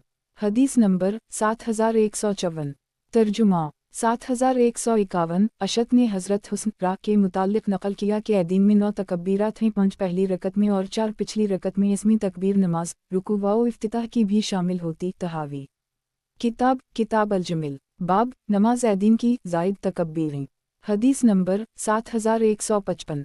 तर्जुमा 7152 अब्बू माशर कहते हैं कि हज़रत इब्राहिम नफ़ी रा ने फरमाया 9 तकबीरात हैं ऐदीन में। तहावी किताब अल-जमिल बाब नमाज ऐदीन की ज़ायद तकबीरें। हदीस नंबर 7156। तर्जुमा 7153 हमज़ा अब्बू अमारा कहते हैं कि मैंने हज़रत शुबी रा को कहते सुना कि नमाज की तकबीरत के अलावा हर रकत में 3-3 तकबीरात होंगी। तहावी किताब अल-जमिल बाब नमाज ऐदीन की ज़ायद तकबीरें। हदीस नंबर 7157। तर्जुमा 7154 इब्राहिम कहते हैं कि हमें इब्न सरीन ने तकबीरत ऐदीन के मुताल्लिक फरमाया। फिर तकबीरत इब्न मसूद जैसी रिवायत नकल की है और दोनों काफ़रातों में मवालात पर भी इन्होंने उनकी मुवाफ़क़त की है। तहावी किताब अल-जमिल बाब नमाज ऐदीन की ज़ायद तकबीरें। हदीस नंबर 7158। तर्जुमा 7155 इब्न ने मोहम्मद से उसी तरह की रिवायत की है। अक्सर ताबईन से यही कौल मनफूल है और उनका हज़रत अब्दुल्लाह बिन मसूद के कौल के मुवाफ़िक है। अब जबकि नमाज ऐदीन की तकबीरात में इस कदर इख्तिलाफ है तो अब इनमें से सही तरीन निकालने की अब हम कोशिश करते हैं। किसी भी सहाबी या ताबई से नमाज फ़तर व इज़ही में फ़र्क मनफूल नहीं सिवाय हज़रत अली के। बक़िया तमाम ने दोनों नमाज़ों को रुकू व सुजूद में बराबर करार दिया है। नज़र का तकाज़ा भी यही है कि दोनों नमाज़ें तमाम अहकाम में एक दूसरी की तरह हों। बस इससे ऐदीन की नमाज़ों में बराबरी तो साबित हो गई। फिर हमने तकबीरात की तादाद में गौर किया तो तमाम नमाज़ों को इस तकबीर से खाली पाया और इस पर तो तमाम का इत्तिफ़ाक़ पाया कि ऐदीन की नमाज में दूसरी नमाज़ों से तकबीरात ज़्यादा पाई जाती हैं। पस नज़र का तकाज़ा यह है कि नमाज ऐदीन में भी आम नमाज़ों की तकबीरात से इजाफ़ा ना किया जाए सिवाय इन तकबीरात के कि जिनकी ज़ियादती पर सबका इत्तिफ़ाक़ है। अब गौर से मालूम हुआ कि 9 ज़ायद तकबीरात पर सबका इत्तिफ़ाक़ है, जिसकी तरफ हज़रत इब्न मसूद, हुज़ैफ़ा, इब्न अब्बास, अब्बू मूसा और उनसे रिवायत सुनने वाले ताबईन ने जिनको इख्तियार किया है। इससे ज़ायद पर इख्तिलाफ है तो हमने इस नमाज में उन ज़ायद तकबीरात को शामिल कर दी जिनके इजाफ़ा पर इत्तिफ़ाक़ था और जिनके इजाफ़ा पर इत्तिफ़ाक़ ना था उनकी नफ़ी कर दी। बस इससे फ़रीक़ सानी जिस तरफ गए हैं इनकी बात साबित हो गई। फिर हमने मकामात क़रात पर नज़र डाली। पहला कौल ये था कि रकत औली में ये तकबीर के बाद है और दूसरी में भी उसी तरह जिस पर वो मुत्तफ़िक़ हैं। हमारे यहाँ क़रात रकत औली में तो तकबीर से मुअख्खर है, पस तकाज़ा नज़रिया है कि दूसरी रकत में भी उसी तरह हो। दूसरे फ़रीक़ के पास फ़रीक़ अल के ख़िलाफ़ दलील ये है कि तकबीर एक ज़िक्र है जो क़रात नहीं मगर नमाज में किया जाता है। चुनांचे हमने नमाज की पहली रकत में ज़िक्र के मौका पर गौर किया और उसी तरह दूसरी रकत में इसकी जगह तलाश की। तो रकत अव्वल में हमने असतफ़ता वाउतूज़ को पा लिया जैसा कि हम पहले जनाब रसूल अल्लाह सल्लल्लाहु अलैहि वसल्लम और सहाबा किराम से उसी किताब में ज़िक्र कर आए, तो वो नमाज के शुरू में क़रात से पहले है। तो इससे ये साबित हो गया कि नमाज ऐदीन में भी तकबीर की जगह पहली रकत में वही है। और हमने क़नूत वतर को देखा कि वो नमाज वतर की आखिरी रकत में पढ़ा जाता है और इस पर सबका इत्तिफ़ाक़ है कि वो क़रात के बाद है, क़रात इससे मुक़द्दम होगी। बस इस पर रुकू के मुक़द्दम करने या इसको रुकू पर मुक़द्दम करने में इख्तिलाफ़ है, अलबत्ता क़रात से मुअख्खर होने में किसी को इख्तिलाफ़ नहीं। बस इससे ये साबित हो गया कि दूसरी रकत में तकबीर का मकाम नमाज ईद में व क़रात के बाद होना चाहिए। नमाज़ों में ज़िक्र के तमाम मकामात बराबर हैं और जिस ज़िक्र के मौका से मुताल्लिक़ इख्तिलाफ़ है वो जगह में इसकी तरह है जिसके मौज़ा व मकाम पर सबका इत्तिफ़ाक़ है। इस बाब में हमने जो कुछ बयान किया वो इमाम अबू हनीफ़ा, अबू यूसुफ़, मुहम्मद रहमहुल्लाह का कौल है। तहावी किताब अल-जमिल बाब औरत का अपने माल में इख्तियार। हदीस नंबर 7159। तर्जुमा 7156 अब्दुल्लाह बिन यही अंसारी ने अपने वालिद से अपने दादा से रिवायत की है कि मेरी दादी जनाब रसूल अल्लाह सल्लल्लाहु अलैहि वसल्लम की खिदमत में हाजिर हुई और उसके पास चांदी थी। वो कहने लगी, मैं उसको सदका करना चाहती हूँ। जनाब रसूल अल्लाह सल्लल्लाहु अलैहि वसल्लम ने फरमाया, औरत को अपने माल में कोई इख्तियार नहीं जब तक उसका खावनद इजाज़त ना दे। किया तुमने अपने खावनद से इजाज़त ली है? तो उसने जवाब दिया, जी हूँ। پھر جناب رسول اللہ صلی اللہ علیہ وسلم نے ایک شخص کو بھیجا جو معلومات کر کے آئے کہ کیا تم نے اپنی عورت کو اجازت دی ہے کہ وہ اپنے یہ زیورات صدقہ کرے؟ تو اس نے جواب دیا جی ہوں۔ تو جناب رسول اللہ صلی اللہ علیہ وسلم نے اس سے قبول فرما لیا۔ امام طحاوی راہ کہتے ہیں بعض لوگ اس روایت کی طرف گئے ہیں، ان کا یہ کہنا ہے کہ عورت اپنے مال میں سے کسی چیز کو صدقہ یا ہبہ خاوند کی اجازت کے بغیر نہیں کر سکتی۔ فریق ثانی کا موقف ہے کہ عورت کو اپنے تمام مال میں تصرف کی اجازت ہے، وہ اپنے مال میں اسی طرح مختار ہے جس طرح خاوند اپنے مال میں پورا اختیار رکھتا ہے۔ انہوں نے اس آیت کو دلیل بنایا ہے وَآتُوا النِّسَاءَ صَدَقَاتِهِنَّ نِحْلًا فَانْتَبَنَّ لَكُم مَّن شَئْءٍ مِّنْ نَفْسٍ فَكُلُوا هَنِيئًا مَرِيئًا۔ النساء 4۔ اس آیت میں خاوند کے لیے اس مال کو عورت کے مال مہر میں سے مباح قرار دیا گیا جو وہ خوشدلی سے خاوند کو دے دے۔ اگر وہ مال کی مختار نہ ہوتی تو ضمیر کی نسبت اس کی طرف نہ ہوتی، اور اللہ تعالیٰ نے فرمایا وَإِن طَلَّقْتُمُوهُنَّ البقرہ 237۔ اس آیت میں اللہ تعالیٰ نے اپنے مال کے معافی و درگزر کرنے کی اجازت دی ہے جبکہ اس کا خاوند بلا مساس کے اس کو طلاق دے دے اور اس کا مہر مقرر ہو۔ حاصل دلیل یہ ہے کہ اس سے دلالت مل گئی کہ عورت کا حکم اس کے اپنے مال میں چلتا ہے اور وہ اپنے مال میں تصرف کا خاوند کی طرف برابر اختیار رکھتی ہے، اور اس معنی کی موافقت میں روایات وارد ہیں۔ ایک روایت تو وہ ہے جو کتاب الزکوۃ میں گزری کہ حضرت ابن مسعود کی بیوی اپنا زیور لیے جناب رسول اللہ صلی اللہ علیہ وسلم کی خدمت میں جانے لگی تاکہ اس کو صدقہ کرے۔ تو عبداللہ کہنے لگے لاؤ یہ مجھ پر صدقہ کر دو، تو انہوں نے کہا نہیں جب تک کہ جناب رسول اللہ صلی اللہ علیہ وسلم سے دریافت نہ کروں۔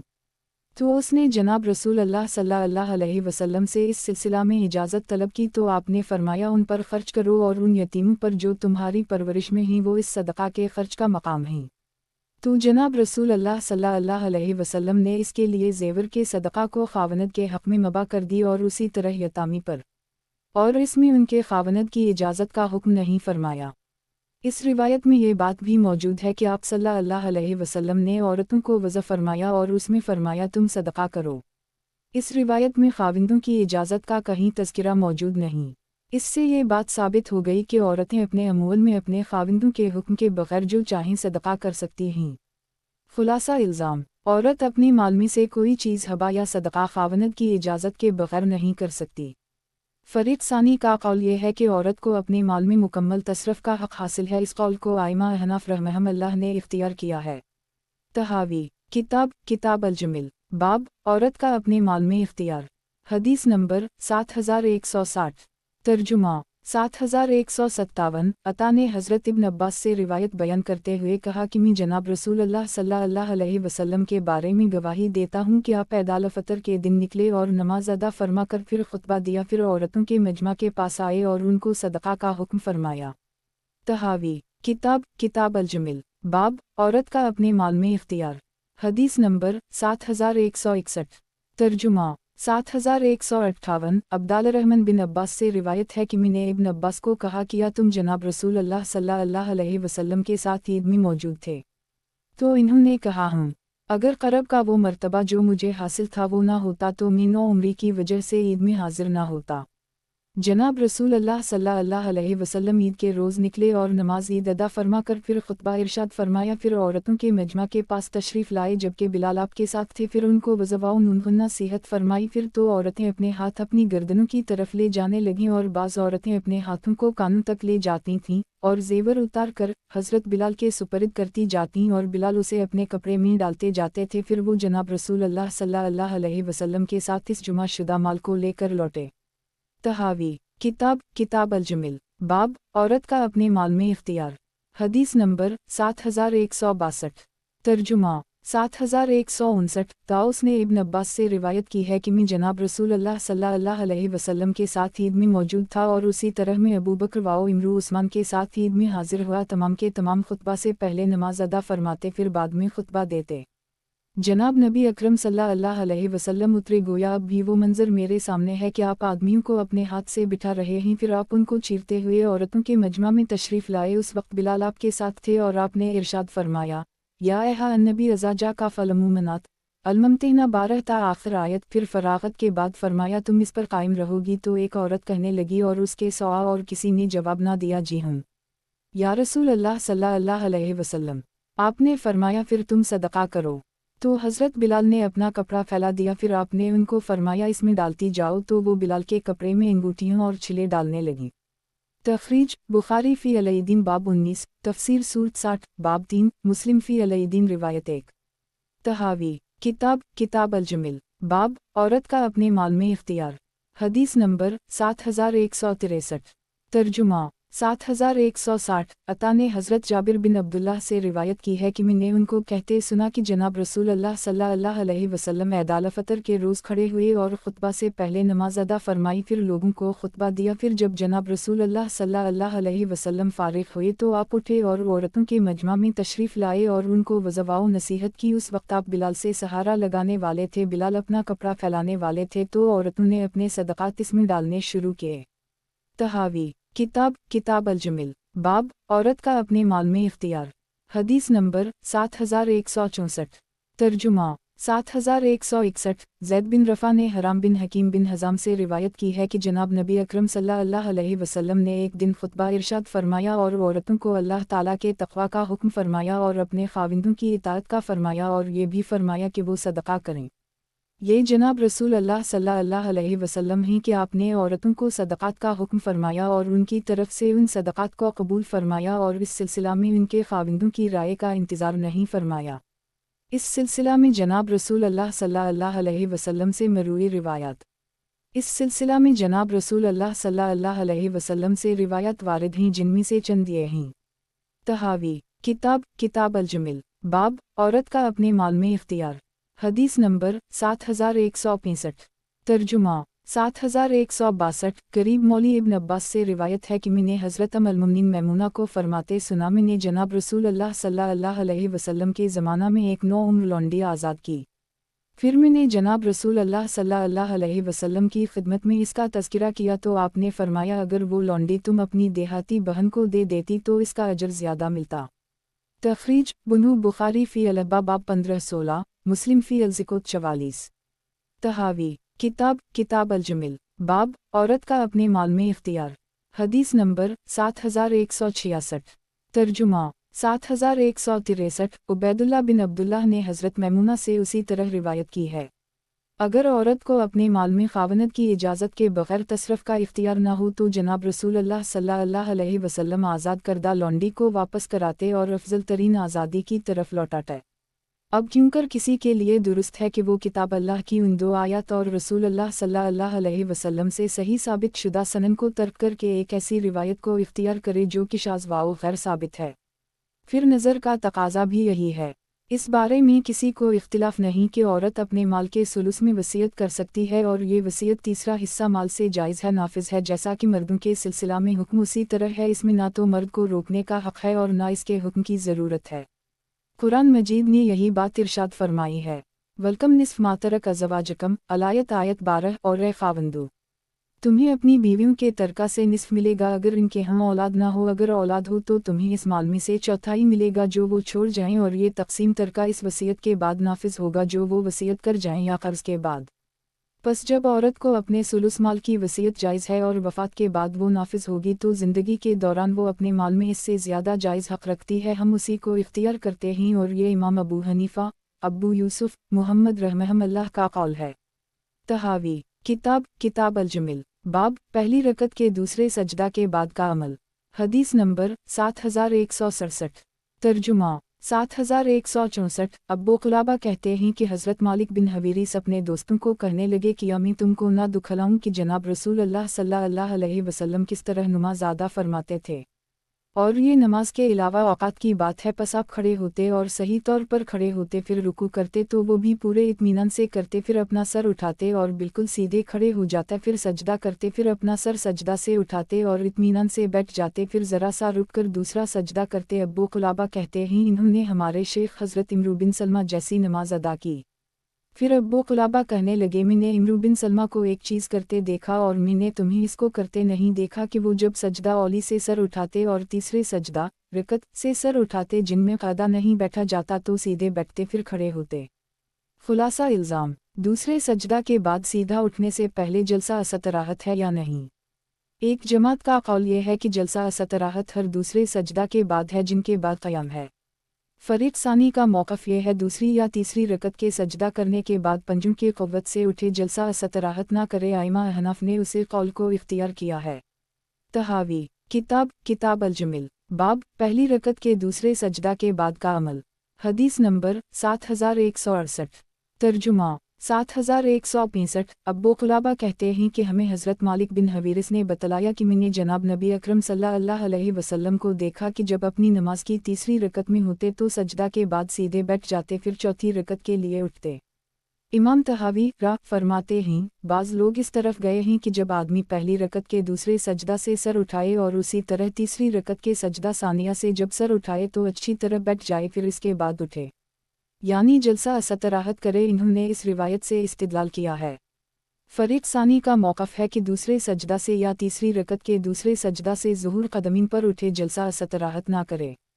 तख़रीज बुखारी फ़ी अल-अज़ान बाब 142, अबू दाऊद फ़ी अल-सात बाब 138, नसाई फ़ी अल-ततबीक़ बाब 91। तहावी किताब अल-जमिल बाब पहली रकत के दूसरे सजदा के बाद का अमल। हदीस नंबर 7169। तर्जुमा 7166। मालिक ने इब्न अयाश बिन सहल अल-साइदी से रिवायत किया है कि मैं इस मजलिस में था जहाँ मेरे वालिद भी बैठे थे और मेरे वालिद असहाब रसूलुल्लाह सल्लल्लाहु अलैहि वसल्लम से थे। इस मजलिस में हज़रत अबू हरीरा, अबू असीद, अबू हमीद अल-साइदी और दीगर अंसारी सहाबा थे। इन्होंने बाहमी नमाज का मुज़ाकरा किया तो अबू हमीद अल-साइदी कहने लगे, मैं तुम में सबसे ज़्यादा जनाब रसूलुल्लाह सल्लल्लाहु अलैहि वसल्लम की नमाज को जानने वाला हूँ। मैंने वो जनाब रसूलुल्लाह सल्लल्लाहु अलैहि वसल्लम से सीखी है। इन्होंने कहा, तुम हमें दुखलाओ। तो वो नमाज पढ़ने खड़े हुए और वो सब देख रहे थे। बस इन्होंने तकबीर कही और अपने दोनों हाथों को पहली तकबीर में उठाया। फिर इन्होंने तवील रिवायत बयान की। इसमें इन्होंने जिक्र किया कि जब इन्होंने दूसरे सजदा से सर उठाया जो कि रकत अव्वल का था तो वो सीधे खड़े हो गए, इन्होंने जलसा असतराहत ना किया।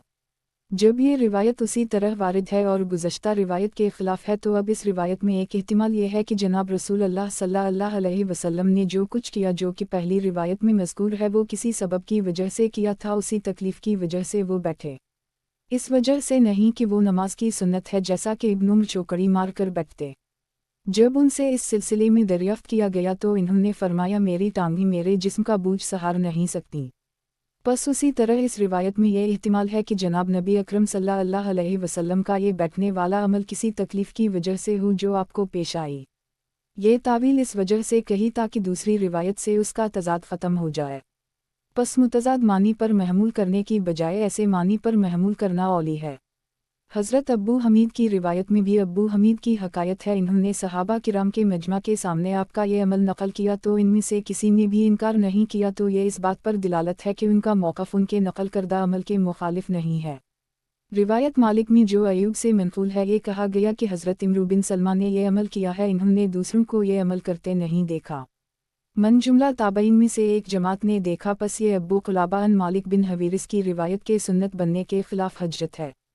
क़ियास व नज़र का तकाज़ा ये है कि वो अब्बू हमीद सादी की रिवायत की तायीद हो, क्योंकि हमने गौर किया कि जब आदमी नमाज में एक हालत से दूसरी हालत की तरफ मुंतकिल होता है तो असरनो ज़िक्र करता है। मसलन हम देखते हैं कि जब रुकू करना चाहता है तो तकबीर कहता है और रुकू में जाता है, जब रुकू से सर उठाता है तो सिमिल्लाह लमन हमदा कहता है, जब क़याम से सजदे की तरफ जाता है तो अल्लाह अकबर कहता है, जब सजदा से सर उठाता है तो फिर अल्लाह अकबर कहता है, फिर जब दूसरे सजदा की तरफ जाता है तो उसी तरह करता है, जब सर उठाता है तो सीधा खड़ा होने तक सिर्फ एक तकबीर कहता है। तो ये सब इस बात पर दिलालत है कि इसके सजदे और क़याम के दरमियान बैठने का अमल नहीं है। अगर उनके माबैन बैठना होता तो सजदे से उठने के बाद इस बैठने में दाखिल होने के लिए तकबीर की ज़रूरत होती और जब क़याम के लिए उठता तो मज़ीद एक तकबीर की ज़रूरत होती। तो जब इस बात का हुक्म नहीं दिया गया तो साबित हो गया कि दूसरे सजदे और बाद वाली रकत के क़याम के दरमियान बैठना सुन्नत नहीं है, ताकि इसका और बाकी तमाम नमाज का हुक्म एक जैसा हो जाए और इनके दरमियान इख्तिलाफ ना हो। हम उसी बात को इख्तियार करते हैं और इमाम अबू हनीफ़ा, अबू यूसुफ़ और मुहम्मद रहमहुल्लाह का यही कौल है। तख़रीज अबू दाऊद फ़ी अल-सात बाब 116, 177। तहावी किताब अल-जमिल बाब मालिक पर ग़ुलाम का किस कदर खाना और लिबास लाजिम है। हदीस नंबर 7170। तर्जुमा 7167। रबी अल-मूज़ ने असद से बयान किया है। ख़ुलासा इल्ज़ाम मालिक के ज़िम्मा ममलूक के किया हुकूक बनते ही फ़रीक़ अल के नज़दीक मालिक वाओ ममलूक के खाने और पहनने में बराबरी बरतना ज़रूरी है। फ़रीक़ सानी का कौल ये है कि मालिक पर ग़ुलाम का बस इतना हक़ है कि वो उसे अपनी वसअत के मुताबिक खुराक वाओ पोशाक दे। आइमा अहनाफ रहमहुमुल्लाह ने उसे कौल को इख्तियार किया है। तहावी किताब अल-जमिल बाब मालिक पर ग़ुलाम का किस कदर खाना और लिबास लाजिम है। हदीस नंबर 7171। तर्जुमा 7168। अब्बू हर्जा याकूब ने इबादा बिन वलीद बिन हज़रत इबादा बिन सामत से रिवायत की है कि मैं अपने वालिद के साथ निकला ताकि अंसार से इल्म हासिल करें, इससे पहले कि वो दुनिया से रुखसत हूँ। चुनंचे सबसे पहले मेरी मुलाकात हज़रत अब्वाली सर सहाबी रसूलुल्लाह सल्लल्लाहु अलैहि वसल्लम से उस वक्त हुई जबकि उनका ग़ुलाम उनके साथ था और इन्होंने एक चादर और मुआफ़री कपड़ा ज़ेब तन कर रखा था और उनके ग़ुलाम ने भी एक चादर और मुआफ़री जोड़ा ज़ेब तन कर रखा था। रावी कहते हैं कि मैंने उनसे कहा, ए चचा, अगर आप अपने ग़ुलाम की चादर ले लेते और अपना मुआफ़री कपड़ा इसको दे देता और इसका मुआफ़री कपड़ा ले लेता और अपनी चादर इसको दे देते तो एक कस्म का जोड़ा इसका हो जाता और एक कस्म का जोड़ा आपका बिन जाता। रावी कहते हैं कि इन्होंने मेरे सर पर प्यार से हाथ फेरा और फरमाया, अल्लाह मुबारक फ़िया, अल्लाह तुम्हें बरकत दे। फिर फरमाया, ए भतीजे, मेरी इन दो आँखों ने मुलाहज़ा किया और मेरे उन दो कानों ने सुना और मेरे सिल ने उसको जनाब रसूलुल्लाह सल्लल्लाहु अलैहि वसल्लम से महफूज किया, जबकि आप फरमा रहे थे, इन ग़ुलामों को वही खिलाओ जो तुम खाते हो और उनको वही पहनो जो तुम पहनते हो। बस मेरा इसको सामान दुनिया दे देना इससे बेहतर है कि वो क़यामत के रोज़ मेरी नेकियां ले जाए। तख़रीज बुखारी फ़ी अल-अतक़ बाब 15, मुस्लिम फ़ी अल-ज़ुहद 74, वाला यमान 38, इब्न माजा फ़ी अल-अदब बाब 10, मस्नद अहमद 436, पहुँच 168, 173। तहावी किताब अल-जमिल बाब मालिक पर ग़ुलाम का किस कदर खाना और लिबास लाजिम है। हदीस नंबर 7172। तर्जुमा 7169। मरूर बिन सैयद कहते हैं कि हम हज वमरा की गर्ज से निकले तो हमने हज़रत अबू ज़र को मकाम रब्ज़ा में पाया। इन्होंने एक चादर ओढ़ रखी थी और उसी तरह की चादर उनके ग़ुलाम पर थी। हमने उनसे दरख्वास्त की, अगर आप इस चादर को अपनी चादर से मिला लेते तो एक जोड़ा बिन जाता और इसके कपड़े दूसरी चादर से बिन जाते। ये सुनकर अबू ज़र कहने लगे, मैंने जनाब रसूलुल्लाह सल्लल्लाहु अलैहि वसल्लम को फरमाते सुना, ये तुम्हारे भाई हैं, इनको अल्लाह ताला ने तुम्हारा मातहत बना दी, बस जिसके मातहत इसका भाई हो, ग़ुलाम हो, तो वो उसे उसी खाने से खिलाए जो खुद खाता है और इसको वही पहनाए जो खुद पहनता है और इसको ऐसे काम की तकलीफ़ ना दे जो काम इस पर गालिब आ जाए। अगर वो काम इसके ज़िम्मा लगा ही दे तो फिर इसकी इआनत करे। तख़रीज बुखारी फ़ी अल-अदब बाब 44, मुस्लिम फ़ी लीमान 39, अबू दाऊद फ़ी अल-अदब बाब 124, तिरमिज़ी फ़ी अल-बर बाब 29, मस्नद अहमद 5, 158, 161। तहावी किताब अल-जमिल बाब मालिक पर ग़ुलाम का किस कदर खाना और लिबास लाजिम है। हदीस नंबर 7173। तर्जुमा 7170। मुजाहिद ने मोरक से, इन्होंने हज़रत अबू ज़र से, इन्होंने जनाब नबी करीम सल्लल्लाहु अलैहि वसल्लम से उसी तरह रिवायत नकल की है। इमाम तहावी कहते हैं, बाज़ लोग इस तरफ गए हैं कि मालिक अपने और ग़ुलाम के दरमियान खाने और पहनने में बराबरी करे। इन्होंने इन रिवायत से जो अबूलुलीद और अबू ज़र से नकल होकर आई हैं इस्तिदलाल किया है। बसर फ़रीक़ का मौक़िफ़ है कि मालिक पर ग़ुलाम का हक़ यह है कि वो उसे खाना और कपड़े दे और बस, और ये अपनी वसअत की हद तक दे। उनकी दलील ये रिवायत हैं। तहावी किताब अल-जमिल बाब मालिक पर ग़ुलाम का किस कदर खाना और लिबास लाजिम है। हदीस नंबर 7174। तर्जुमा 7171। अब्बू मोहम्मद उजलान ने हज़रत अबू हरीरा से रिवायत की है कि जनाब रसूलुल्लाह सल्लल्लाहु अलैहि वसल्लम ने फरमाया, ममलूक का इसका खाना और कपड़े हैं और इसको उसी काम की ज़िम्मेदारी सौंपे जिसकी वो ताकत रखता हो। यही वो चीज़ है जिसका तज़किरा इस रिवायत में पाया जाता है। ग़ुलाम के लिए आका पर लाजिम है और हमारे लिए निहायत मुनासिब बात यह है कि जब नबी अकरम सल्लल्लाहु अलैहि वसल्लम से आमदा रिवायत को बाहमी मुवाफ़क़त वाले मफ़हूम पर महमूल करें। चुनंचे आपका इरशाद गरामी कि उनको वही खिलाओ जो तुम खुद खाते हो और उनको वही पहनाओ जो खुद पहनते हो। तो इसमें इहतिमाल ये है कि आपकी मुराद इससे रोटी, सालन, औनी, सोती कपड़े हों। तो जब वो इन चीज़ों में अपने मालिकों के साथ शरीक हो जाएंगे तो गोया इन्होंने उसी चीज़ से खाया जो उनके मालिकों ने खाई और इन्होंने वही चीज़ पहनी जो उनके मालिकों ने पहनी। फिर ये मफ़हूम हज़रत अबू हरीरा वाली रिवायत के ऐन मुवाफ़िक़ है। मुसावत तो तब वाजिब होती जबकि आप इस तरह फरमाते, उनको इसकी मिसल खिलाओ जो तुमने खाया और उनको इसकी मिसल पहनाओ जो तुमने पहना। اگر آپ نے اس طرح فرمایا ہوتا تو پھر مالکوں کے لیے درست نہ تھا کہ وہ کھانے اور لباس میں غلاموں سے بڑھتے، مگر آپ کا فرمانا تو یہ ہے کہ ان کو اس چیز سے کھلاؤ جو تم نے جو کھائی اور استعمال کی ہے، اور ان کو وہی چیز پہناؤ جو تم نے خود پہنی ہے۔ پس لباس اور کھانے میں مساوات کا وجوب ثابت نہ ہوا، بلکہ ان کو اس چیز سے لباس دینا واجب ہے وجہ وہ خود پہنتے ہیں، اور اس چیز سے کھانا کھلانا لازم ہے جو وہ خود کھاتے ہیں، خواہ وہ اس میں مساوی اور برابر نہ ہوں۔ اس مدہوں کی تائید مندرجہ ذیل روایت سے ہوتی ہے۔ تخریج: مسلم فی لیمان 41، مالک فی الاستیزان 40، مسند احمد 237 342۔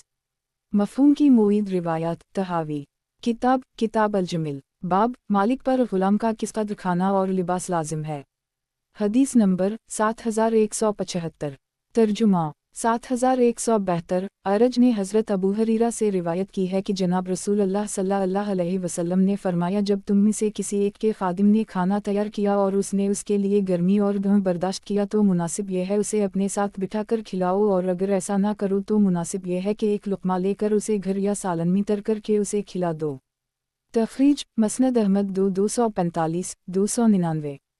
تحاوی کتاب الجمل، باب مالک پر غلام کا کس قدر کھانا اور لباس لازم ہے۔ حدیث نمبر 7176۔ ترجمہ: 7173۔ محمد بن زیاد نے حضرت ابو ہریرہ سے روایت کی ہے کہ جناب رسول اللہ صلی اللہ علیہ وسلم نے فرمایا، جب تم میں سے کسی کا خادم کھانا تیار کرے تو اگر وہ اس کو اپنے ساتھ نہ بٹھائے تو وہ اسے 1-2 لقمے دے۔ لقمہ بولا یا اگلا، کیونکہ اس نے گرمی اور مشقت برداشت کی ہے۔ ذرا غور فرمائیں کہ جناب نبی اکرم صلی اللہ علیہ وسلم نے مالک کو کھلا اختیار دیا کہ وہ اس کھانے میں سے جس کو غلام نے تیار کیا ہے 1 لقمہ دے پھر باقی کھانے کو اپنے لیے اختیار کرے، تو یہ اس بات پر دلالت ہے کہ جناب نبی اکرم صلی اللہ علیہ وسلم کے ارشاد گرامی کہ ان کو اس چیز سے کھلاؤ جو خود کھاتے ہو سے مساوات مراد نہیں ہے۔ اسی طرح یہاں بھی مساوات مراد نہیں کہ ان کو اس چیز سے پہناؤ جو خود پہنتے ہو۔ جہاں تک حضرت ابوالیسر کے عمل و فعل کا تعلق ہے تو وہ ان کی خوف خدا تعالیٰ کی وجہ سے احتیاط ہے، نہ کچھ اور۔ ہم نے ان آثار کے معانی کی تصحیح اس انداز سے کی ہے، یہ امام ابو حنیفہ، ابو یوسف اور محمد رحمہم اللہ کا قول ہے۔ تخریج: بخاری فی العتق باب 18، والاتما باب 55، مسند احمد 2 409 430۔ تحاوی کتاب الجمل، باب مساجد میں شعر پڑھنا۔ حدیث نمبر 7177۔ ترجمہ: 7174۔ عمرو بن شعیب نے اپنے والد سے، انہوں نے اپنے دادا سے روایت کی ہے کہ جناب رسول اللہ صلی اللہ علیہ وسلم نے مسجد میں اشعار پڑھنے کی ممانعت فرمائی، اسی طرح سامان فروخت کرنے کی ممانعت کی اور نماز سے قبل حلقہ بنانے سے منع فرمایا۔ امام طحاوی فرماتے ہیں، بعض لوگ اس طرف گئے ہیں کہ مساجد میں اشعار کر پڑھنا مکروہ ہے، اور انہوں نے اس روایت سے استدلال کیا۔ فریق ثانی کا کہنا ہے کہ مسجد میں شعر پڑھنے میں کوئی حرج نہیں، بشرطی کا شعر درست ہو اور اس کو غیر مسجد میں بھی پڑھا جا سکتا ہو۔ انہوں نے جناب رسول اللہ صلی اللہ علیہ وسلم کی اس روایت سے استدلال کیا کہ حضرت حسان کے لیے مسجد میں ممبر رکھا جاتا، وہ اس پر بیٹھ کر شعر پڑھتے۔ وہ روایت ہے کہ جب حضرت حسان مسجد میں شعر پڑھ رہے تھے تو حضرت عمر نے ان کو ڈانٹا، تو اس کے جواب میں حضرت حسان نے کہا، میں مسجد میں اس کے شعر پڑھا کرتا تھا جو تم سے بہتر تھے۔ یہ بات اصحاب رسول اللہ صلی اللہ علیہ وسلم کی موجودگی میں ہوئی اور ان میں سے کسی نے اس کا انکار نہ کیا، بلکہ حضرت عمر نے بھی اس کا انکار نہیں کیا۔ روایت یونس کا جواب: ممکن ہے کہ جناب رسول اللہ صلی اللہ علیہ وسلم نے اس سے وہ شعر مراد لیا ہو جس کا پڑھنا مسجد میں ممنوع ہے، اور وہ آپ کی حج کے اشعار تھے جو قریش پڑھتے تھے۔ اس سے وہ اشعار مراد ہوں جن میں عورتوں کو آر دلائی گئی ہو اور اس سے مال بٹورا جائے، جیسا کہ وہ باب جو ہم نے روایت شعر کے سلسلہ میں انصاری صحابہ کرام کی طرف سے حضرت ابن الزبیر کے جواب میں کہی جو کہ ہم پہلے نقل کر آئے، جبکہ انہوں نے کعبہ اللہ کے گرد شعر گوئی پر ناگواری ظاہر کی تھی۔ یہ بھی ممکن ہے کہ وہ اشعار مراد ہوں جو مسجد کے ماحول پر غالب آ جائیں، یہاں تک کہ تمام حاضرین مسجد یا ان کی اکثریت اس میں مشغول ہو جائے، جیسا کہ ابن عائشہ اور ابو عبیدہ نے جناب رسول اللہ صلی اللہ علیہ وسلم کے اس قول کی تعبیر کی ہے کہ آپ نے فرمایا کہ تم میں سے کسی ایک کے پیٹ کا پیپ سے بھر جانا اس سے بہتر ہے کہ وہ شرم سے بھرے، جیسا کہ ان دونوں سے پیچھے نقل کر آئے ہیں۔ یہ ہے کہ اس روایت میں جس قسم کے شعر کی ممانعت ہے وہ خاص قسم کے اشعار ہیں، بعض وہ جس میں ان تینوں معانی میں سے کوئی معنی پایا جائے، اور یہ تعویل اس لیے کی گئی ہے تاکہ روایت اباحت کا ان روایت سے تضاد لازم نہ آئے جن میں ممانعت کی گئی ہے۔ اگر بات اسی طرح ہو جیسا کہ تم نے تعویل کی ہے تو مسجد کا تذکرہ کرنے کی ضرورت نہیں۔ اس قسم کے اشعار جو پیغمبر صلی اللہ علیہ وسلم کی حج گوئی اور عورتوں کی عیب جوئی اور مال بٹورنے کی غرض سے پڑھے جائیں وہ تو مسجد سے باہر بھی ممنوع ہے، تو مسجد کے تذکرہ کی ضرورت نہیں تھی۔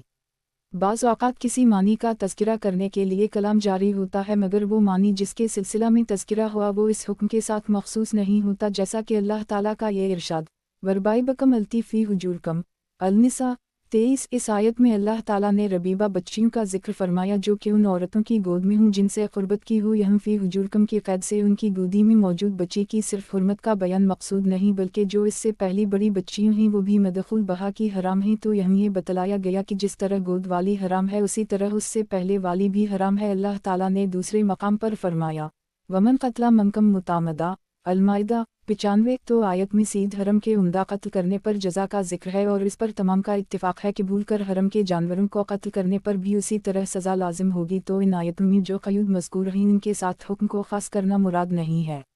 بالکل اسی طرح ممنوعہ شرم والی روایت میں مسجد کا تذکرہ مسجد کی خصوصیت کو ظاہر کرنے کے لیے نہیں، اسی طرح مسجد میں جس بھی کی ممانعت ہے وہ وہی جو اس میں ایسی عام ہو کہ بازار کا سا منظر ہو، تو ایسی بھی ممنوع ہے۔ اکا دکا چیز کے متعلق بھی کی بات کر لینا ممانعت میں شامل نہیں ہے۔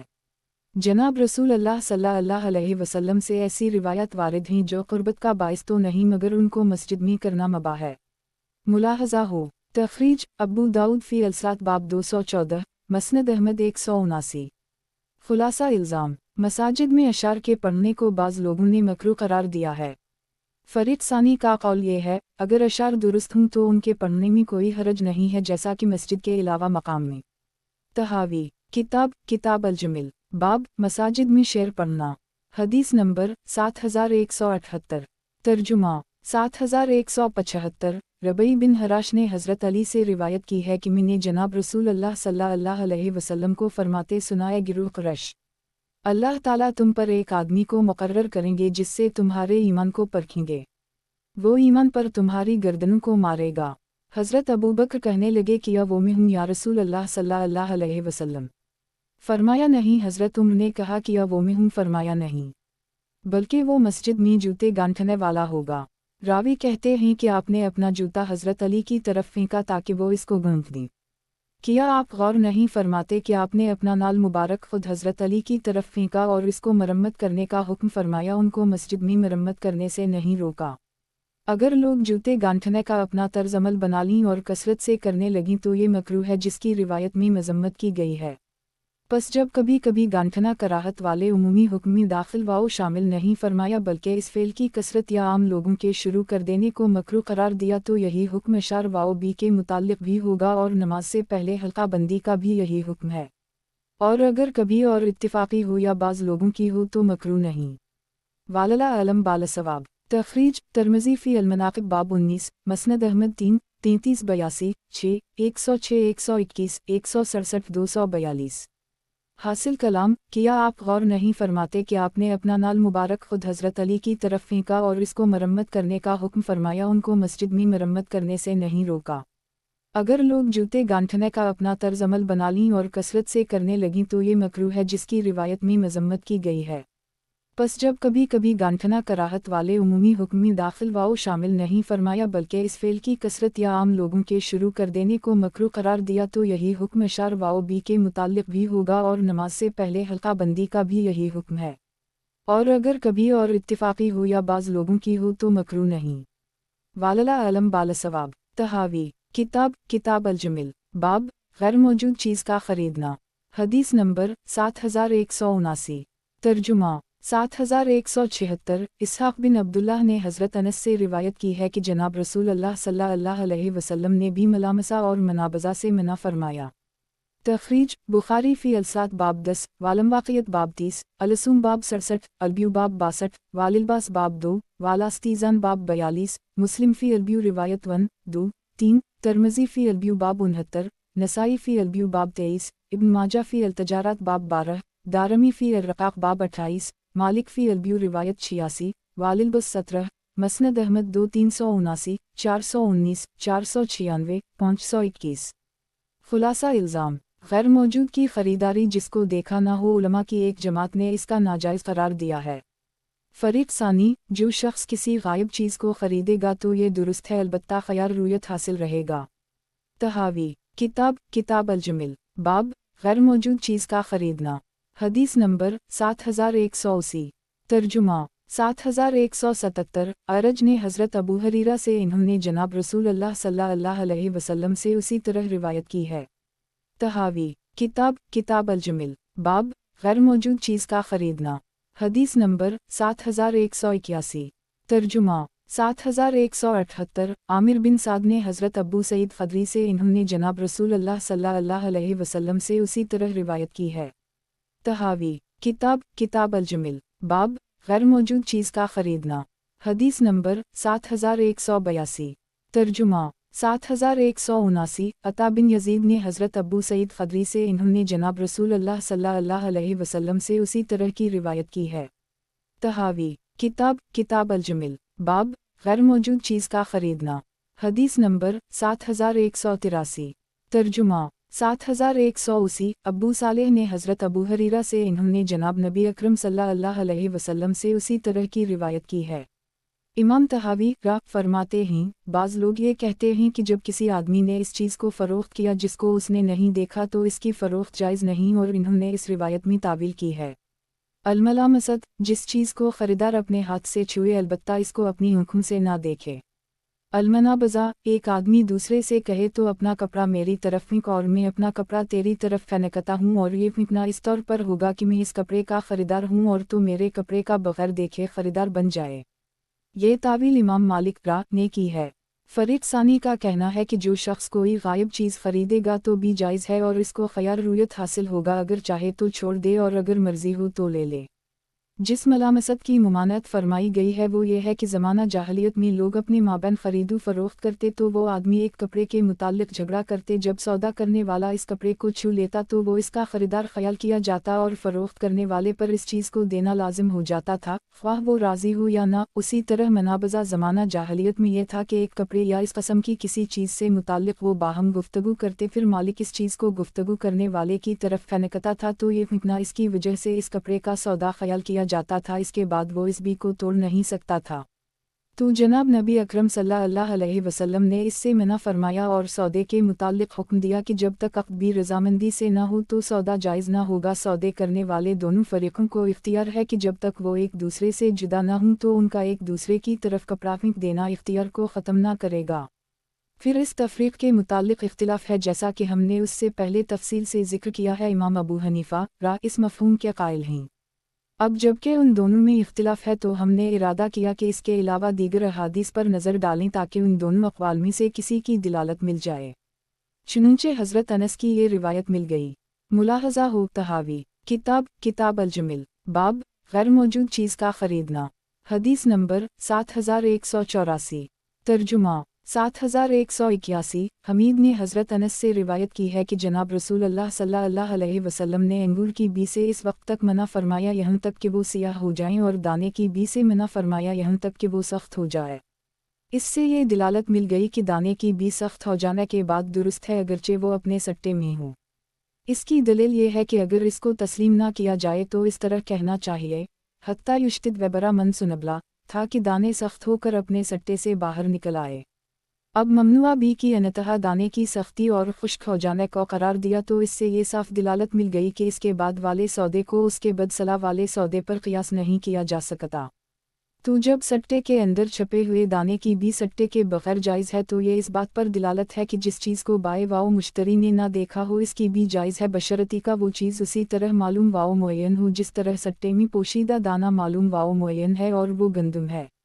अब जबकि हम इस रिवायत की तावील जान चुके और दूसरी रिवायत में मुवाफ़क़त व मुखालफत दोनों का एहतिमाल है तो हम मुवाफ़क़त पर महमूल करेंगे ना कि मुखालफत पर, क्योंकि असल मकसूद तो रिवायत पर ज़्यादा से ज़्यादा अमल है।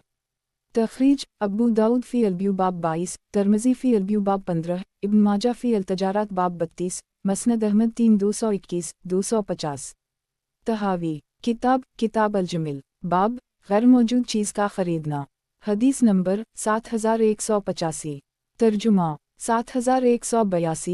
यूनुस ने इब्न शहाब से मलामसत और मनाबज़ा की तफसीर इस तरह नकल की है कि लोग सामान बाहमी फ़रोख्त करते मगर इसको ना तो देखते और ना इसकी इत्तला देते, इसकी मलामत कहा जाता था। और मनाबज़ा यह है कि लोग सामान एक दूसरे की तरफ बल्ला देखे फेंक देते और ना सामान देखते और ना इसकी इत्तला देते, ये दोनों जुए की सूरतों में से हैं। तहावी किताब अल-जमिल, बाब गैर मौजूद चीज़ का ख़रीदना। हदीस नंबर 7186।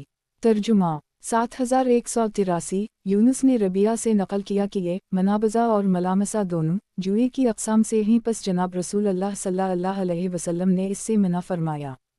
रिवायत बाला में इमाम ज़हरी जो कि रिवायत अव्वल के रवात से ही खुद आदमी को इस चीज़ की ख़रीदारी की इजाज़त दे रहे हैं जिसके मुताल्लिक़ ख़बर दे दी जाए अगरचे उसे आँखों से ना देखा हो।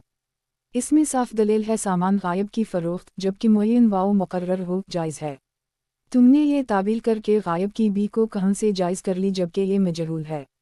ये अगरचे फ़ी नफ्सा मजहूल है क्योंकि जब उसकी तरफ रुजू करेगा तो वो मालूम की तरफ रुजू करेगा। ये उसी तरह है जैसा कि गंदम को सट्टे में फ़रोख्त किया जाता है, जिस सट्टे से मालूम गंदम की तरफ लुटता ही यहाँ जहल तो बाए वाओ मुश्तरी का है, रही भी तो वो फ़ी नफ्सा खैर मजहूल यानी मालूम है। बाकी जिस मजहूल की भी जायज़ नहीं वो मजहूल है जो अपनी ज़ात के लिहाज से मजहूल हो और इससे मालूम की तरफ ना लूटा जा सके।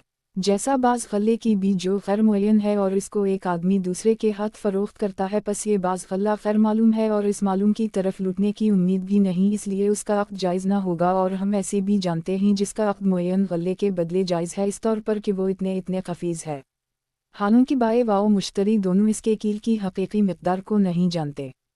पस बी के हुक़ूक़ से यह है कि बाए पर लाजिम है कि मुश्तरी को कील करके दे और इस माप से दोनों का नावाकिफ़ होना मजहूल माप पर बी को वाक़ई नहीं करता, जबकि वो इससे मालूम माप की तरफ रुजू कर सकते हों। जब यही गायब गल्ला फ़रोख्त किया जाए तो फ़रोख्त करने और ख़रीदने वाला अगर इससे नावाकिफ़ हों तो उनकी नावाकिफ़ी से शई मजहूल पर अक़्द करना लाजिम नहीं आएगा, बशर्ती का वो मालूम गल्ला की तरफ रुजू कर सकते हों। इस बाब में क़ियास का तकाज़ा भी यही है और इमाम अबू हनीफ़ा, अबू यूसुफ़, मुहम्मद रहमहुल्लाह का कौल भी यही है। इससे क़ब्ल हम उसी किताब में रिवायत नकल कर चुके कि हज़रत उस्मान तलहा ने कूफा में मौजूद माल का सौदा किया। हज़रत उस्मान ने फरमाया मुझे इख्तियार है क्योंकि मैंने एक ऐसी चीज़ फ़रोख्त की है जिसको मैंने नहीं देखा। हज़रत तलहा ने फरमाया खैर तो मुझे हासिल है क्योंकि मैंने ऐसी शई की ख़रीदारी की है जो मैंने देखी नहीं। तो दोनों ने अपने इस मामला में हज़रत जबीर बिन मतम को हुक्म बनाया, तो इन्होंने हज़रत तलहा मुश्तरी के लिए खैर को साबित किया और हज़रत उस्मान से खैर की नफ़ी कर दी। सहाबा किराम की मौजूदगी में इन तीनों का इस बात पर इत्तिफ़ाक़ है कि गायब की भी जायज़ है, वो शई बाए वाओ मुश्तरी किसी ने भी ना देखी थी। तहावी किताब अल-जमिल, बाब गैर मौजूद चीज़ का ख़रीदना। हदीस नंबर 7187। तर्जुमा 7184। सालिम कहते हैं कि एक दिन अब्दुल्लाह बिन बहीना सहाबी रसूल अल्लाह सल्लल्लाहु अलैहि वसल्लम हैं और उनका ताल्लुक़ कबीला इज़दिशनु से है। हज़रत अब्दुल्लाह ने उनसे वो ज़मीन इस शर्त पर ख़रीदी कि वो इसको देख लें। ये रीम मदीना मुनव्वरा से 30 मील के फ़ासिला पर वाक़ है। ये अब्दुल्लाह बिन उम्र और अब्दुल्लाह बिन बहीना हैं जिन्होंने आपस में गायब ज़मीन का सौदा किया और इसको जायज़ करार दिया, तभी ख़रीदा। ये गायब की भी तो इसलिए जायज़ हो गई कि इब्न उम्र ने ख़यार शर्त रखा था। ये ख़यार बतौर इश्तरात के इब्न उम्र के लिए लाजिम ना था, अगर ये बतौर शर्त वाजिब होता तो भी फासद होती। क्या आप नहीं देखते कि अगर कोई आदमी दूसरे आदमी से कोई ग़ुलाम ख़रीदे या ज़मीन ख़रीदे और ये शर्त लगाए इसको गैर मुअय्यन वक्त तक ख़यार हासिल है तो ये भी फासद है। और इस रिवायत में तो इब्न उम्र ने वक्त मालूम तक का भी ख़यार बतौर शर्त मुक़र्रर ना फरमाया था। बस इससे ये बात साबित हो गई कि वो ख़यार जिसकी इन्होंने शर्त लगाई वो वही ख़यार है जो अक़्द के हक़ की वजह से लाजिम होता है, और वो वही ख़यार रुयत है जिसकी तरफ हज़रत तलहा व ज़ुबैर गए हैं। जैसा कि हमने उनकी रिवायत पहले नकल की है, वो ख़यार शर्त हरगिज़ नहीं है। तहावी किताब अल-जमिल, बाब गैर मौजूद चीज़ का ख़रीदना। हदीस नंबर 7188। तर्जुमा 7185। सालिम कहते हैं कि हज़रत इब्न उम्र फरमाने लगे कि जब हम आपस में ख़रीदो फ़रोख्त करते तो हम में से हर एक को सौदे के बाकी रखने या फसख़ करने का इख्तियार होता जब तक कि बाए वाओ मुश्तरी जुदा ना होते। कहने लगे एक दफ़ा में और उस्मान ने आपस में सौदा किया, मैंने उनको अपना वो माल जो वादी अलक़री में था उनके खैबर के माल के बदले फ़रोख्त किया। अब्दुल्लाह कहते हैं कि जब मैंने उनसे भी कर ली तो मैं अपने पिछले कदमों वापस मुड़ा, इस ख़तरे के पेश नज़र के उस्मान जुदा होने से पहले मुझसे ये सौदा वापस ना ले लें। ये हज़रत उस्मान और अब्दुल्लाह बिन उम्र हैं। دونوں نے باہمی اس چیز کا سودا کیا جو کہ دونوں سے غائب تھی اور اس کو درست قرار دیا، اور یہ رسول اللہ صلی اللہ علیہ وسلم کے صحابہ کرام کی موجودگی میں ہوا اور ان کے متعلق کسی نے تنقید و انکار نہیں کیا۔ تحاوی کتاب الجمل باب غیر موجود چیز کا خریدنا۔ حدیث نمبر 7189۔ ترجمہ 7186۔ محمد بن عمر نے حضرت ابو ہریرہ سے روایت کی ہے کہ جناب رسول اللہ صلی اللہ علیہ وسلم نے دو بیووں سے منع فرمایا۔ ایک آدمی کو تم کہو کہ تم میری طرف اپنا کپڑا پھینکو اور میں تمہاری طرف اپنا کپڑا پھینکوں گا، بغیر اس بات کے کہ وہ دونوں کپڑوں کو پلٹیں یا ایک دوسرے کو باہمی راضی کریں، اور وہ کہتے میرا جانور تیرے جانور کے بدلے بغیر واپس کرنے کے یا ایک دوسرے کو راضی کرنے کے وہ اس کو بھی قرار دیتے۔ اس روایت میں باہمی رضامندی سے بھی کا جواز اس بات کو ثابت کرتا ہے کہ ممنوع منابذہ وہی ہے جس کو امام ابو حنیفہ نے منابذہ قرار دیا ہے، نہ کہ وہ جس کو ان کے مخالفین سے منابذہ قرار دیا ہے۔ والحمد للہ رب العالمین۔ تحاوی کتاب الجمل باب کیا باپ کو اپنی باکرہ بیٹی سے شادی کی اجازت لینا ضروری ہے۔ حدیث نمبر 7190۔ ترجمہ 7187۔ یونس بن ابو اسحاق نے ابو بردہ بن حضرت ابو موسیٰ سے روایت کی، انہوں نے اپنے والد سے، انہوں نے جناب رسول اللہ صلی اللہ علیہ وسلم سے روایت کی ہے کہ جناب رسول اللہ صلی اللہ علیہ وسلم نے فرمایا یتیم لڑکی سے اس کی ذات کے متعلق دریافت کیا جائے گا، پس اگر وہ خاموش رہی تو گویا اس نے اجازت دے دی، اور اگر اس نے انکار کر دی تو اس کو مجبور نہ کیا جائے گا۔ تخریج دارمی فی النکاح باب 12، مسند احمد 4 394 411۔ خلاصہ الزام فریق بالغہ باکرہ لڑکی کا نکاح اس کا والد اس کی اجازت کے بغیر کر سکتا ہے، اس سے اجازت کی ضرورت نہیں۔ یہ امام مالک کا قول ہے۔ فریق ثانی کا موقف باکرہ بالغہ لڑکی کا نکاح اس کا ولی اس سے اجازت لیے بغیر نہیں کر سکتا۔ فریق کی مستدلات۔ تحاوی کتاب الجمل باب کیا باپ کو اپنی باکرہ بیٹی سے شادی کی اجازت لینا ضروری ہے۔ حدیث نمبر 7191۔ ترجمہ 7188۔ ابو سلمہ نے حضرت ابو ہریرہ سے روایت کی ہے کہ جناب رسول اللہ صلی اللہ علیہ وسلم نے فرمایا یتیم بچی سے اجازت طلب کی جائے گی، پس اگر وہ راضی ہو جائے تو اس کی رضامندی اس کے لیے ہے، اور اگر انکار کرے تو اس پر کوئی تجاوز نہیں ہے۔ تخریج ابو داؤد فی النکاح باب 23، ترمذی فی النکاح باب 19، مسند احمد 259 384 475۔ تحاوی کتاب الجمل باب کیا باپ کو اپنی باکرہ بیٹی سے شادی کی اجازت لینا ضروری ہے۔ حدیث نمبر 7192۔ ترجمہ 7189۔ ابو سلمہ نے حضرت ابو ہریرہ سے، انہوں نے جناب رسول اللہ صلی اللہ علیہ وسلم سے اسی طرح کی روایت کی ہے۔ امام تحاوی کہتے ہیں ایک جماعت کا خیال یہ ہے کہ بالغہ باکرہ لڑکی کا نکاح والد اس کی اجازت کے بغیر کر سکتا ہے، اس کی اجازت و حکم کی حاجت نہیں۔ جنہوں نے یہ رائے ظاہر کی ان کے ہم لڑکی کی رائے کی والد کے ساتھ کوئی حیثیت نہیں۔ ان دونوں روایات میں جناب نبی اکرم صلی اللہ علیہ وسلم نے خاموشی اور یتیمہ سے اجازت کا حکم فرمایا، اور یتیمہ وہ لڑکی ہے جس کا والد نہ ہو، تو اس سے یہ ثابت ہو گیا کہ جس کا والد ہو اس لڑکی کا حکم اس سے مختلف ہے، اور والد کا حکم دوسرے تمام اولیاء سے زیادہ موقد ہے، بقیہ اولیاء تو والد کے بعد ہیں۔ اس قول کو امام مالک نے اختیار فرمایا ہے۔ دوسرے فریق کا موقف ہے کہ باکرہ بالغہ لڑکی کے ولی یا غیر ولی کو اس کی اجازت طلب کے بغیر نکاح کا حق حاصل نہیں ہے، اور جب اس سے اجازت طلب کی جائے تو اس کی خاموشی رضا تسلیم کی جائے گی۔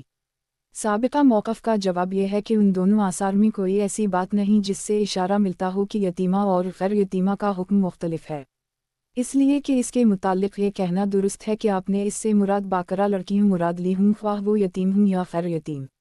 یتیمہ کو خاص کرنے کی وجہ یہ ہے کہ تاکہ یہ بتلایا جائے کہ یتیمہ اور غیر یتیمہ کا اس سلسلہ میں حکم برابر ہے، تاکہ آپ سے یتیمہ باکرہ کا حکم سننے والا غیر یتیمہ باکرہ کے حکم پر استدلال کرے۔ ہم نے دیکھا کہ قرآن مجید میں اللہ تعالیٰ نے اس قسم کا ایک حکم ذکر فرمایا ہے، وربائبکم الاتی فی حجورکم من نسائکم۔ الایت اب اس آیت میں پرورش کے اندر پلنے والی اس لڑکی کا ذکر کیا جو اس عورت کے پاس ہو جس سے اس نے جمع کیا ہو۔ اب ربیبہ کا یہی مطلب نہیں ہے کہ جو پرورش میں اسی منکوحہ کی بیٹی موجود ہے وہ تو حرام ہے، اور وہ جو اس سے پہلے بڑی عمر کی ہے وہ حرام نہیں، بلکہ ہر دو حرام ہیں۔ بالکل اسی طرح یتیمہ باکرہ لڑکی کے متعلق ہم نے جو ذکر کیا ہے وہ خاص یتیمہ باکرہ کے بارے میں نہیں، بلکہ غیر یتیمہ باکرہ کا حکم بھی یہی ہے۔ सहाबा किराम ने जो कुछ यतीमा बाकरा के मुतालिक सुना वो उनके लिए इस बात पर दलील थी कि इस सिलसिले में बाप वली का भी यही हुक्म है, क्योंकि उनको मालूम था कि बालिग होने से पहले इसके मालमी तसरफ का हक़ वालिद को हासिल है। उसी तरह इसके निकाह का हक़ भी उसी को है, और वो ये भी जानते थे कि इसको बुलूग़ के बाद इसके तमाम माली तसरफ़ात से वालिद की वलायत उठ जाती है। बिल्कुल उसी तरह हक़ बज़ा पर तसरफ़ की वलायत भी ख़त्म हो जाती है। मगर इसके बावजूद फ़रीक़ अल ने अपने मज़हब के हक़ में कुछ रिवायत नक़ल की हैं और उनसे इस्तिदलाल भी किया है, लेकिन उनमें से बाज़ के सिलसिला में इन रिवायत वालों पर तनवीह किया गया है, जबकि अक्सर रिवायत इससे महफूज हैं। हम उन तमाम रिवायत को अलतुन समेत और जिनको अहल आसार ने फ़ासिक़ करार दिया, हम उनको उसी बाब में इंशाअल्लाह ज़िक्र करेंगे। वो रिवायत जिनमें अहल आसार ने तन की है। तहावी किताब अल जमिल। बाब किया बाप को अपनी बाकरा बेटी से शादी की इजाज़त लेना ज़रूरी है। हदीस नंबर 7193। तर्जुमा 7190। अकरमा ने हज़रत इब्न अब्बास से रिवायत की है कि एक आदमी ने अपनी बाकरा बेटी का निकाह किया, मगर इस लड़की को पसंद न था, तो वो लड़की जनाब नबी अकरम सल्लल्लाहु अलैहि वसल्लम की खिदमत में आई, पस आपने उसको इख्तियार दिया। हिफाज हदीस ने कहा कि इस रिवायत का रावी जरीर बन हाजिम है और वो कसीर अला गलात है, जबकि इस रिवायत को हिफाज ने अयूब से और तरह नकल किया है, और अयूब ने जिनसे रिवायत नकल की उनमें सुफियान सोरी, हमाद बिन जैद और इस्माइल बिन अलैह जैसे लोग हैं। रिवायत इस तरह है। तखरीज अबू दाऊद फ़ी अलनिका बाब 24-25, इब्न माजा फ़ी अलनाका बाब 12, मालिक फ़ी इनका 25, मसनद अहमद 173। तहावी किताब अल जमिल। बाब किया बाप को अपनी बाकरा बेटी से शादी की इजाज़त लेना ज़रूरी है। हदीस नंबर 7194। तर्जुमा 7191। अयूब ने अकरमा से रिवायत की है कि जनाब नबी अकरम सल्लल्लाहु अलैहि वसल्लम ने एक मर्द व औरत के माबैन तफरीक करा दी, जिस औरत के वालिद ने इसका निकाह इस हालत में किया था कि वो औरत नापसंद करती थी और ये औरत पहले शादीशुदा थी। इस रिवायत ने जरीर की दो गलतियाँ साबित की हैं। रिवायत को मौकूफ़ ताबई की बजाय मरफू बयान किया है। जरीर ने इसका बाकरा होना जिक्र किया, जबकि वो सीबा थी। हासिल ये है, इस रिवायत ने जरीर की दो गलतियाँ साबित की हैं। तहावी किताब अल जमिल। बाब किया बाप को अपनी बाकरा बेटी से शादी की इजाज़त लेना ज़रूरी है। हदीस नंबर 7195। तर्जुमा 7192। अता ने जाबिर बिन अब्दुल्लाह से रिवायत की है कि एक शख्स ने अपनी बाकरा बेटी का निकाह इसकी बिला इजाज़त कर दी। वो जनाब नबी अकरम सल्लल्लाहु अलैहि वसल्लम की खिदमत में आई, तो आपने उनके माबैन तफरीक करा दी। जिन्होंने इस रिवायत को शोएब से रिवायत किया है, किसी के मुतालिक मालूम नहीं कि इन्होंने जाबिर का तज़किरा किया हो, सिर्फ एक अब्बू सालेह ने अपनी रिवायत में जिक्र किया है। अली बिन मुबिद वग़ैरह ने इस रिवायत में जाबिर को साक़ित किया है। रिवायत मुलाहज़ा हो। तहावी किताब अल जमिल। बाब किया बाप को अपनी बाकरा बेटी से शादी की इजाज़त लेना ज़रूरी है। हदीस नंबर 7196। तर्जुमा 7193। अता ने जनाब नबी अकरम सल्लल्लाहु अलैहि वसल्लम से उसी तरह की रिवायत की है, मगर जाबिर का तज़किरा नहीं किया। तहावी किताब अल जमिल। बाब किया बाप को अपनी बाकरा बेटी से शादी की इजाज़त लेना ज़रूरी है। हदीस नंबर 7197। तर्जुमा 7194। अता बिन अबी रबा ने जनाब नबी अकरम सल्लल्लाहु अलैहि वसल्लम से इसको रिवायत किया है। ये रिवायत ओज़ाई ने इब्राहिम बिन मरा नता है, और ये इब्राहिम बिन मरा ज़ईफ़ अल हदीस है। ये उलमा आसार के हूँ तो ये अहल इल्म से ही नहीं है। साथ गैर मतऊन रिवायत इब्न अब्बास। तहावी किताब अल जमिल। बाब किया बाप को अपनी बाकरा बेटी से शादी की इजाज़त लेना ज़रूरी है। हदीस नंबर 7198। तर्जुमा 7195। इब्न वहब ने मालिक से रिवायत की है। तहावी किताब अल जमिल। बाब किया बाप को अपनी बाकरा बेटी से शादी की इजाज़त लेना ज़रूरी है। हदीस नंबर 7199। तर्जुमा 7196। सालेह बिन अब्दाल रहमान और इब्राहिम बिन मरज़ूक़ दोनों ने क़ानबी और अब्दुल्लाह बिन मुस्लिमा से। तहावी किताब अल जमिल। बाब किया बाप को अपनी बाकरा बेटी से शादी की इजाज़त लेना ज़रूरी है। हदीस नंबर 7200। तर्जुमा 7197। नाफा बिन जबीर बिन मतम ने इब्न अब्बास से कि जनाब रसूल अल्लाह सल्लल्लाहु अलैहि वसल्लम ने फरमाया, बेवा औरत अपने नफ्स की अपने वली से ज़्यादा हक़दार है, और बाकरा से इसकी ज़ात के मुताल्लिक़ पूछा जाएगा, और उसका अज़न इसकी खामोशी है। तखरीज अबू दाऊद फ़ी अलनिका बाब 25, तिरमिज़ी फ़ी अलनिका बाब 18, इब्न माजा फ़ी अलनिका बाब 11, دارمی فی النکا باب 13، مالک فی النکا 4، مسند احمد 1 219 355 362۔